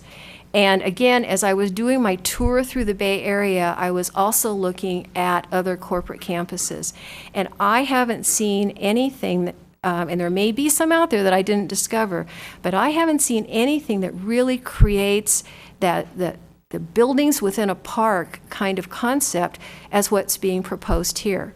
So in Los Gatos, we always like to say we do things different, and I think that this is another example of how we are balancing the values that the mayor was talking about in accommodating our need and desire for business and for a Class A corporate campus, preserving open space and creating something that is a unique asset for our community. So last time we floundered a little bit on our discussion, and so, Mr. Mayor, I'm going to suggest we have a whole bunch of motions that we're supposed to be making, and I'm going to suggest that I'm prepared to begin making motions to get them out on the table so that we can focus our discussion, if that is amenable to you. That sounds appropriate. So as you make the motions, then we will discuss the context of the motion Sure. at that point. So the first motion is perhaps the easiest, and that is, as is on the screen, to adopt the mitigation monitoring and reporting program of attachment 18 and adopt the resolution certifying the environmental document, which is an attachment 34. Okay, there's a motion. Is there a second? Second. It's been moved and seconded to deal with the mitigation monitoring and reporting program as attachment 18 and certify the environmental document attachment 34. Discussion. Ms. Spector. Yes, we pass and approve the facsimile, reasonable facsimile of this at our meeting in June. However, as staff has pointed out, this motion needs to be associated with a project. And in June, we didn't approve a project. And so since we don't have a project that we have approved, I'm going to be voting against this motion. Okay, if I can ask the clarification of our attorney. This is a sequence of motions. Is it possible for us to move and, well, it's been moved and seconded to approve this first bulleted item in this context? The council, as Councilmember Spector pointed out, already adopted and certified the mitigated neg deck in June, and that stands. That is not at issue tonight. If it makes the council more comfortable, you could move forward through the project, and as part of the project, then make the findings. If a project is approved and the council is more comfortable moving through the project first, then adopt the MMRP in conjunction with the motion for if a project's approved tonight, as opposed to a separate motion. All right, that would be to the maker of the motion and the seconder of the motion. That's fine. I'll withdraw the motion then and fold it in so that everyone's comfortable with what we're talking about. All right, the seconder? That's fine. All right. Motion's been withdrawn. Continue. Okay, so. Mr. Mayor? I'm sorry. Before we proceed, I had a question for staff. about, as we go through all these documents, we see a lot of numbers, and the numbers have changed. And I guess the one number that was never clearly evident to me was the site coverage. So, if, before we proceed further with any motions, I want to get this in. If we're looking at the maximum potential of 549,999 square foot of office and 168 units, plus the parking garages, what percentage of site coverage could that represent? And I know I want to get this question out so you have time to perhaps do a calculation if need be. Well, they're limited through the PD ordinance to 50% lot coverage, Okay, so I did see that number, Yeah, but I did receive conflicting numbers in the past, so. yeah, it is 50% lot coverage. So all uses would have to fit into that. Follow-up question, is that pretty standard for Los Gatos to have 50% coverage Yes, that is. on this kind of Yes. project? Yes. Thank you. Sorry for the interruption. You had the floor. Thank you, Mayor. So I have a fairly complicated motion here. Because the PD and the development agreement are so intertwined, I thought it would be best to try to fold these all in so we can discuss the issues all at once. So here goes. So I will move to make the findings in attachment 40 and approve the staff recommendations regarding the plan development, which is in attachment 29, and the development agreement, which is in attachment 14, including the following desk items. So from attachment 41, which are the staff-generated suggestions, we would eliminate on page 1, there is a, they're not numbered, so it's referring to page 6 on conditional uses and add a new CUP, so not include that one. Could I ask a clarification? Yeah. So this is attachment 41 that we received as a desk item this evening? Correct. And this is page 1 of attachment 41, and you're referencing the bullet, That 4 says page bullets 6, down? section conditional uses. Okay, it's the 4th bullet down. 1, 2, 3, 4th bullet, Yeah. yes. I'm sorry, 1, 2, 3, 4, 5, 5th bullet. Oh, okay, because there are 2 that have that same. I'm sorry. Okay, The 5th bullet, all right. so not including that one. The motion only includes the PD as referred to in the version in attachment 29, not in attachment 30 or 31, or they gave us several options.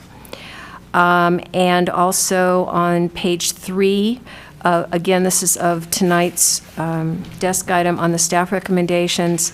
The trigger date on the senior housing would be 60 months rather than January 1st, 2016. So that would be item 3 at the top of page 3, is that correct? Yes? And what is in front of us there is this cross-out of 60 months after effective. You want to Reinstate that? reinstate that. Okay, and what happens to the January 1 date? It goes away. Okay, it's 60 so months. does staff see that in terms of following? Okay. Okay, and yet there's more. And it would also include on the desk items on attachment 42, which were council-generated, initiated changes. On page 1, term of agreement for the development agreement. Okay, you may want to slow down just a little Okay. bit. Let's go back to, we're talking about attachment 42. Correct. Okay. All right. I'm there. This is why I spent so much time, going through these. So attachment 42, council-initiated changes. Page 1 on the term of agreement, which currently in the text here is written as 15 and 5. And council had requested looking at 10 and 10. So I think we should make that change. And then on page 2, just to clarify that the changes only refer to the PD version in attachment 29.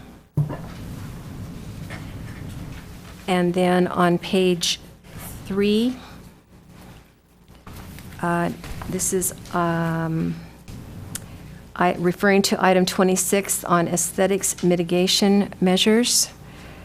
And this is the one that in the previous draft said one or both or and or.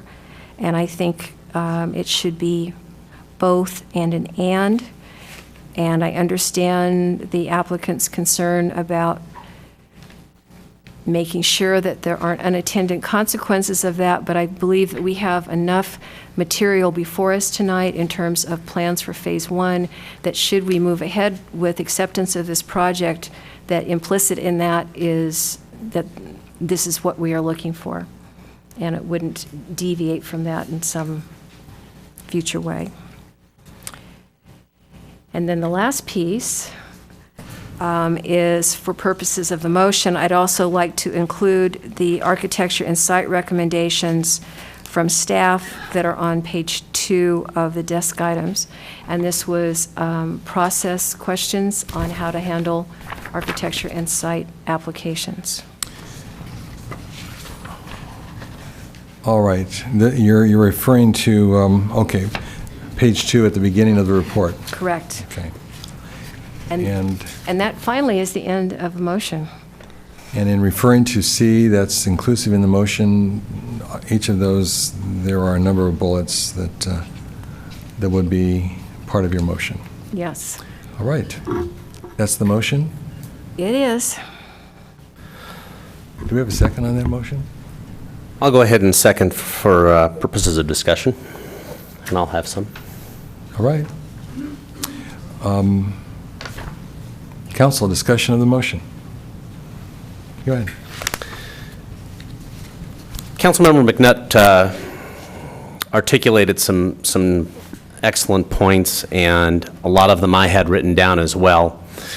I have struggled with this application mightily, and I'm not one who usually goes through point by point by point, but I think it's important at this juncture to do so on a number of things that weighed in on my decision to second the motion and ultimately support this project as currently moved. We always have, as the mayor alluded to, competing values. And in this particular application, one of the biggest competing values is the one of the height of this proposed 2 buildings versus the amount of open space.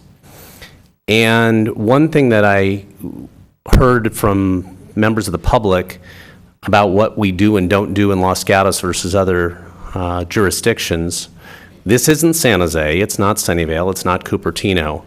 And when you talk about, somebody mentioned a lot of empty buildings out on North First Street, and it's because they weren't, I believe, they weren't put in context of a campus-like environment.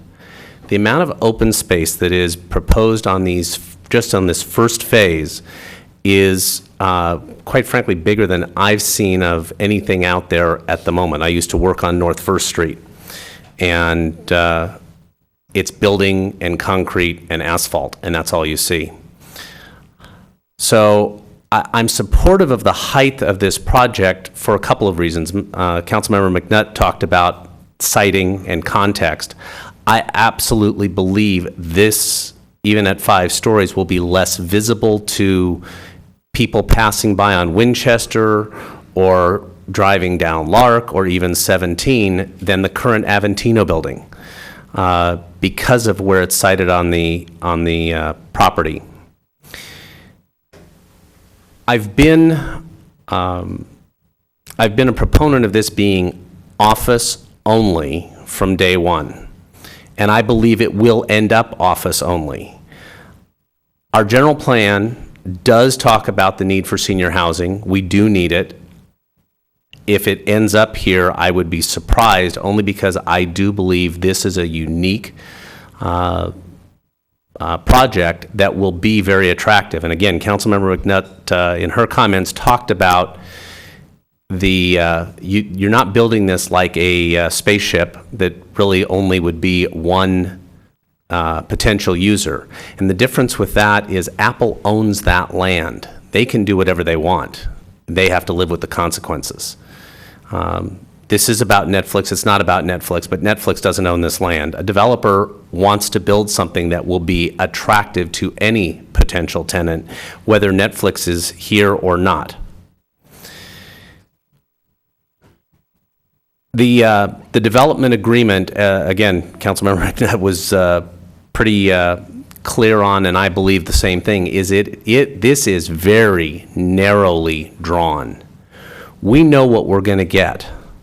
And the comments about, the developers have their attorneys and we should be hiring outside counsel and that type of thing, don't underestimate the number of eyes that have looked at this, or the expertise of our own people that have looked at it. I'm very comfortable that we know what's going to happen there, whether it takes 3 years, 5 years, or 10 years. I think we know what we're going to get. At the last meeting, and a little bit less so at this meeting, was a lot of concern about traffic.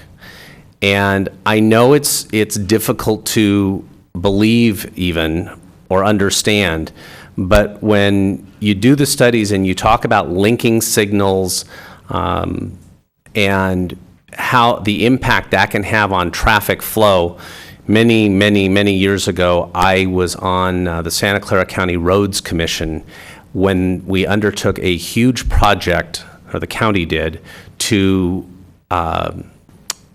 time the signals on the expressways. 20 years ago, the expressways were gridlock in this county, and doing some work on on traffic signalization and coordination moved traffic at a much more rapid pace. And I do believe when this project is done and the traffic work is done, we'll see some pretty significant improvements in traffic. There were also comments made about the Planning Commission and what they had recommended at 55 feet. I don't want to in any way downplay the work that the Planning Commission did. I think they did excellent work. They also are constrained by the policies as written. The council has the ability to ultimately pass a planned development that exceeds the 55-foot limit. The Planning Commission didn't have that option. What they did was what they were supposed to do, and I thank them for their work. Two last points. There are many projects under development in this town right now. It's an exciting time, it's a nervous time, it's a lot of fear of the unknown. We had 9 applicants tonight for 1 spot on the Planning Commission that we interviewed. There's a lot of interest, and I'll speak for myself, but I would think I speak for the entire council to tell you we are looking at everything with very diligent eyes. And there's going to be changes. We're building a library next door because when this library was built, the town had a population of 9,000. Now we have a population of 30,000. Things do change, and we have to plan for the future, and I believe this project does. And finally, I believe this project is very compatible with the general plan. We are a full-service town. We strive to be a full-service town, and a Class A office building or complex is something that is missing in this town. It's going to bring employment, it's going to bring tax revenue, and I don't think we should overlook the fact that it's going to add $1 million of revenue to the school districts with no increase in the student population. It's taken some time to get us here, more than the 45 days since the last hearing, but the results of that have been a much better project, a much more compatible project, and I think a project that will be beneficial to the town today, tomorrow, and into the future. Thank you, Mr. Rice. Other comments, Councilwoman Spector? Thank you, Mr. Mayor. First of all, I want to commend all of you who spoke here this evening. It always amazes me and makes me feel wonderful as to how articulate the people who come to this chamber are. And you reflected the content of the, I received, I think we all did, more emails and communications on this project than I have in my years on the council. And the percentage of the comments also reflected what you said this evening. And that was, it was heavily in favor of approving the project, of approving Class A office space at a 55-foot height. The huge percentage of residents who sent emails and who spoke this evening said, yes, let's go along with what the Planning Commission said.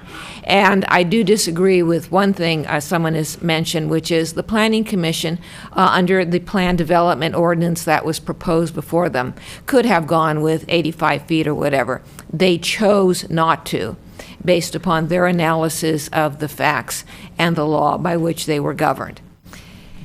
So, as I listen to you, as I read the emails that we've received, as I look at the, whatever you said, 100 or 200 people who signed the was it the questionnaire, whatever, petition. Again, it's all consistent. I have a very significant concern about this project and its height. And I could have changed my mind, and I said this in June. I asked the developer to put up story poles. I was told that those were not realistic, and so I requested balloons, and neither of those things happened. And why was I making this request? I was making this request because it's a large piece of property, it's 20 acres, and my thought was it might be possible, Barbara, talking to myself, it might be possible, Barbara, that if you saw the height depicted on the property, you might think that 85 feet was okay. But that was never depicted for me, and in a vacuum, I am not comfortable saying yes to buildings that are 85 feet high when our ordinance says our buildings in the commercial zone should be 35 feet, when Netflix is 55 feet, and when my closest conceptualization of a 85-foot building is the one on the corner that was just built on Good Sam and the Boulevard, which is 79 feet, and this is going to be 6 feet taller than that. So it gives me grave concern because it isn't just the hillsides that we are protecting with our limitation on our building heights. It's, as many of you pointed out so articulately, it's also our town character. And so before I tread on that town character, I want to see what I'm getting. And I don't get it with, I don't find out what I'm getting when people do their renderings. We have trees out there that are, I think, 40 feet high. We are looking at buildings that are 85 feet high. I have concerns, and the information that has been given to me does not override those concerns. It doesn't override what I've heard from you here in this room. It doesn't override what I have received in emails over the past 6 weeks. And someone has mentioned, well, it must be okay for housing. Let's go to the senior housing component. It must be okay for housing because Charter Oaks has been right by a commercial development, and Charter Oaks is okay. Charter Oaks and any senior housing is going to be right up against 85-foot building with hundreds of trees that will have been removed for this project. And so, if you haven't guessed it already, for these reasons, I will not be supporting the motion. No, ladies and gentlemen, I'm going to tell you, it should stand on its own merit. We don't have to necessarily applaud for any position, applaud or deny anyone's freedom to say what they want to say. Yes. I also want to thank the public for their numerous correspondence, as well as the developer for his input, and as well as Netflix for providing jobs to this town for so many years so far. I've heard the whole gamut from various people in the community about the height of the structure, and I agree with some of the comments that Councilmember McNutt said. When you have the right setting, height, you might not notice the height so much. I always think of the Empire State Building in New York City. The real question is this the right setting?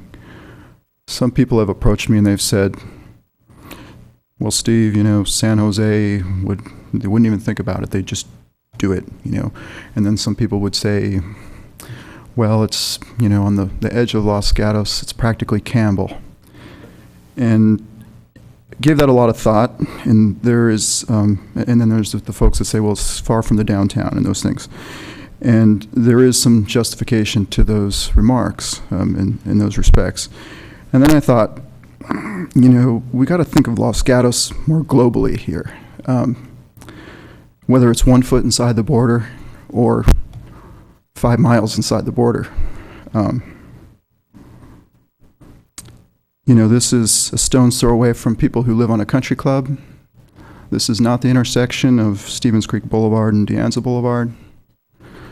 I'm not opposed to the height of 85 feet, but as I drive through town and I look at projects that are the ones that we all snicker at under our breath, who approved that and at what time and why was that ever approved?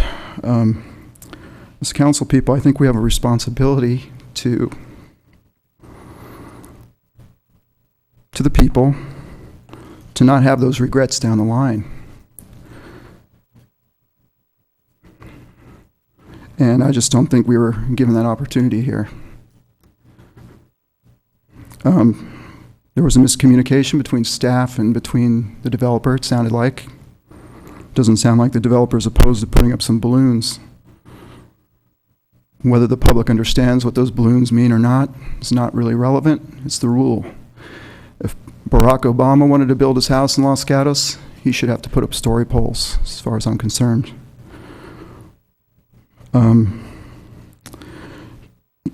It's looking at the computer images. Again, it only can tell you so much.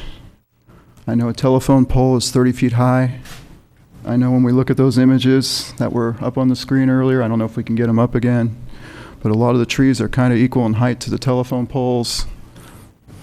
I'm just wondering if my fellow council members have really thought about this and if they're going to drive by this and go, someday, what the heck happened? How did that get approved that way?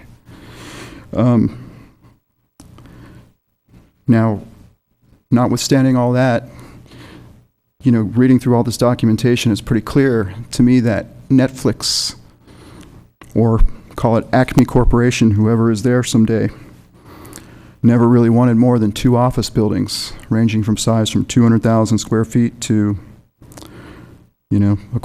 currently about 280,000 square feet, regardless of the amount of options and documentation that has been thrown at us through this process. I don't know why we have to go through such a complicated and lengthy and painful approach to this. I don't know why we need to give 20 years to this agreement, other than maybe the developer needs the entitlements so he can get better funding. doesn't serve the people. It removes council's authority, removes the people's authority to circulate a petition, takes away the voice of this council, future town councils. I've read it 3 times, tried to interpret it. I know we've made some changes, and it's been progress since the last meeting. I'm so glad that since the last meeting, we did have the continuance, as Councilmember McNutt alluded to earlier, because I do think we're headed in the right direction. However, I think there was a big push because there was an issue with some sales tax revenue potentially going away, which is now gone. What's our hurry? Someone said earlier. I understand there's merits to the development agreement. You know, it specifically states a lot of legal terms and things that do protect the town of Los Gatos. But whether it's a 5-year term with a 15-year extension, or a 10-year term with a 10-year, or a 15-year with a 5-year, it's 20 years, and it automatically vests. And there's really no repercussions. As far as I can tell, I've read, I don't see any, it automatically will just vest if he's in compliance, and there's no,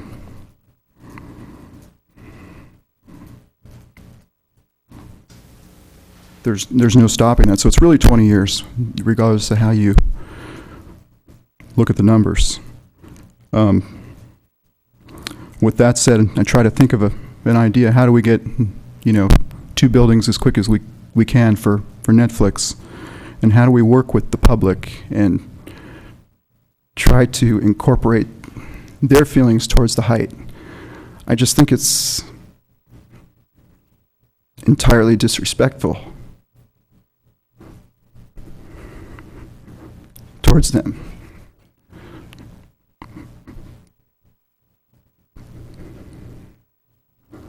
To ignore their pleas.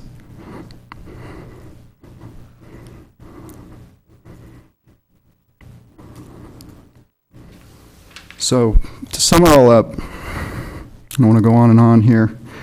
I'm encouraged by some of the changes that have been made to the development agreement. I'm encouraged by some of the progress that's been made towards the projects and some actual pictures of what it's going to look like as opposed to a concept.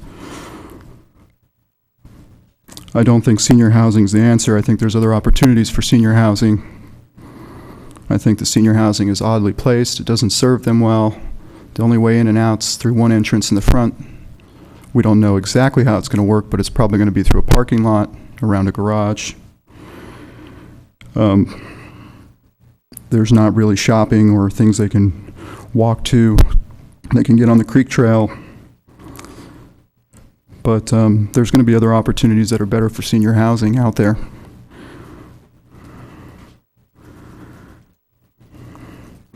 So again, I'm going to stick with my original plan in absence of any indication of height. I really feel like, again, this community could benefit better. A lot of these questions could be answered and everyone can go away happy, or a significant number of the voters can go away dissatisfied. If we just don't take a few simple steps, but it seems like there's a big push. I mean, I think if I were going to make a motion, I would say go down to Affordable Treasures, buy $20 worth of balloons, hang them up, let the public weigh in, and then we'll revisit that. And then we'll decide if it's appropriate. I think I've said enough here. I'm not going to be supporting the motion to support the development agreement. It's too open-ended, and I think there will be other ways for the developer to get financing besides us co-signing for them. I don't believe that if the property gets repossessed, we should be willing to let them have all the same vested rights if they're able to buy it back at the auction. It's basically unbreakable. I don't think we should sign an unbreakable deal. We are the last line of defense.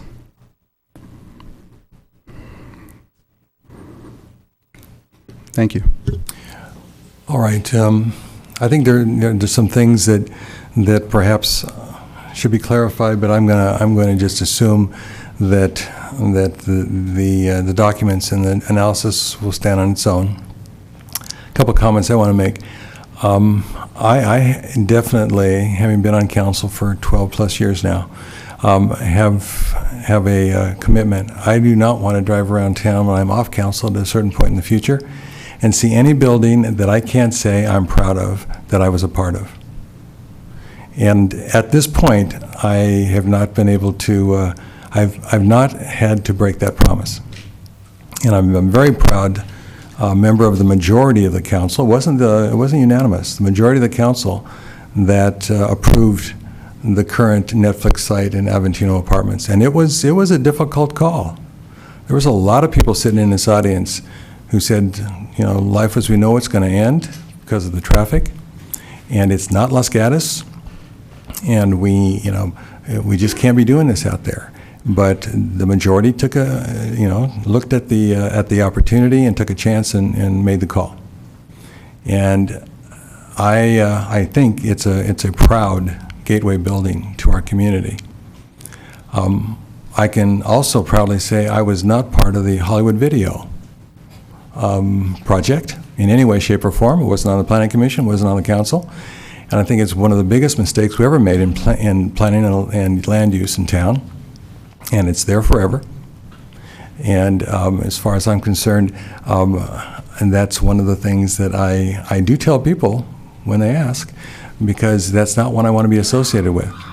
My attitude is I'm very cognizant of the fact that I am one of the responsible agents for how this community is going to look into the future. And this is not an easy call, but as I look at the complexity of this issue and the evolution of this project and the changes that have been made right up through the last 4 or 5 weeks, and having been part of recommending a lot of those changes, I feel that we're in a good place right now. And I have no doubt when I'm driving down Highway 85 and I look up and through the trees see the buildings that are there, or on Winchester, I'm going to say if the architecture as presented is the architecture that actually is produced, then this is going to be a proud part of town. Now, it's not Maine and Santa Cruz, and it wouldn't work there. It's not the Almond Grove, and it wouldn't work there.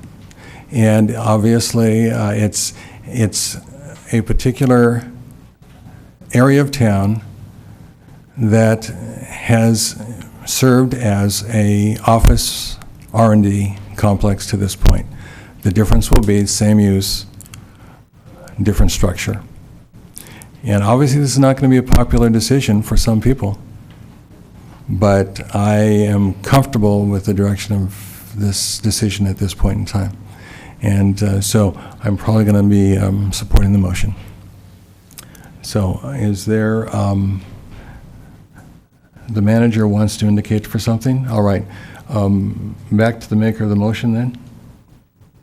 Okay. Any further comment? Yes. Mayor, if you were wondering about the mitigation monitoring, I was going to do that as a separate motion after. Okay. That was not what I was concerned about. I wondered if you wanted to say anything else, if there's any further discussion. No, thank you. Okay, any further discussion? All right, then I'm going to call the question. Is there a necessity of our repeating any of the language that was created? I see a shaking of the head. Joel. Staff has recorded the changes, plus we have it on video, and so we have the motion. So the question's been called. All in favor? Aye. Opposed? No. Nay. It passes 3-2.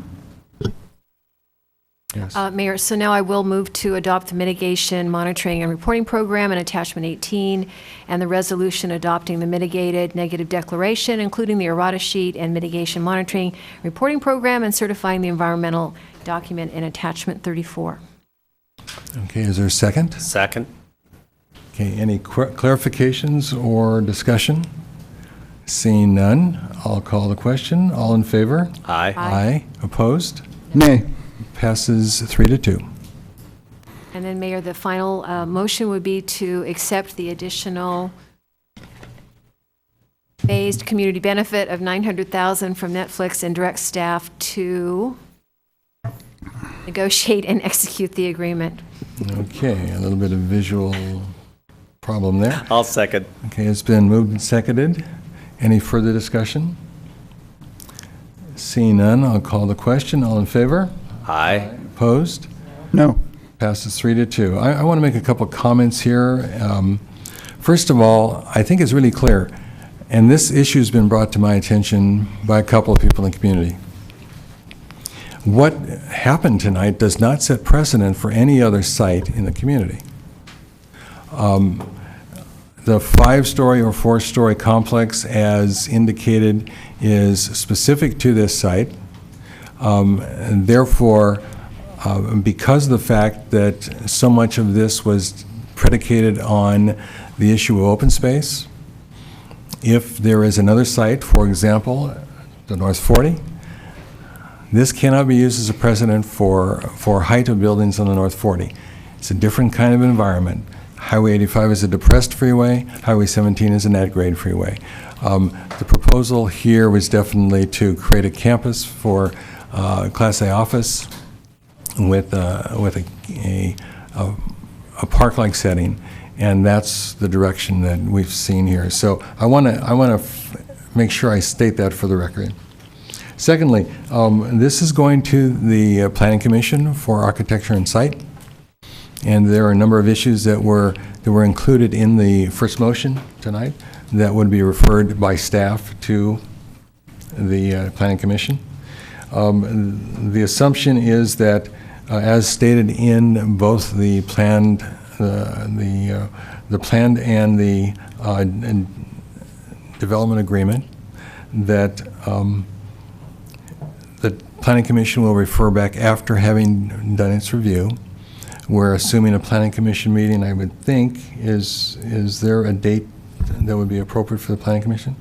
August 24th was referenced in the staff report, and per mayor's direction, we've held time on September 6th for the council. All right, so an August 24 Planning Commission meeting with a recommended referral back to council for the September 6th meeting for final. Okay. All right. I believe that that's the conclusion of our business for tonight. So this meeting is adjourned.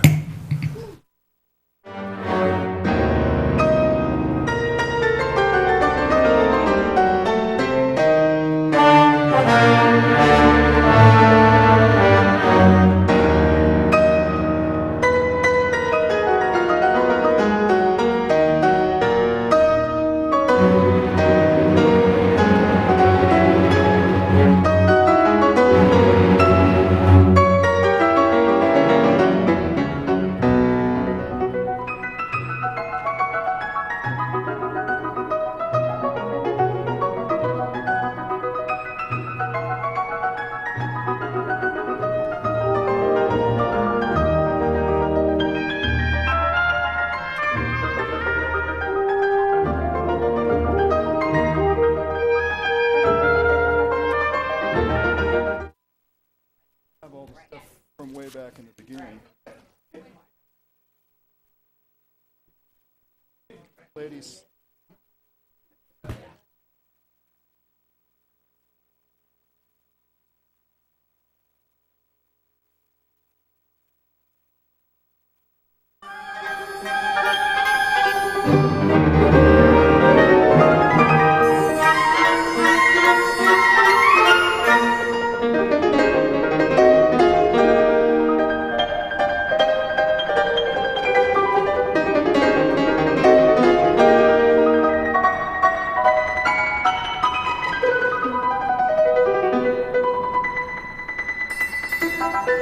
Thank you.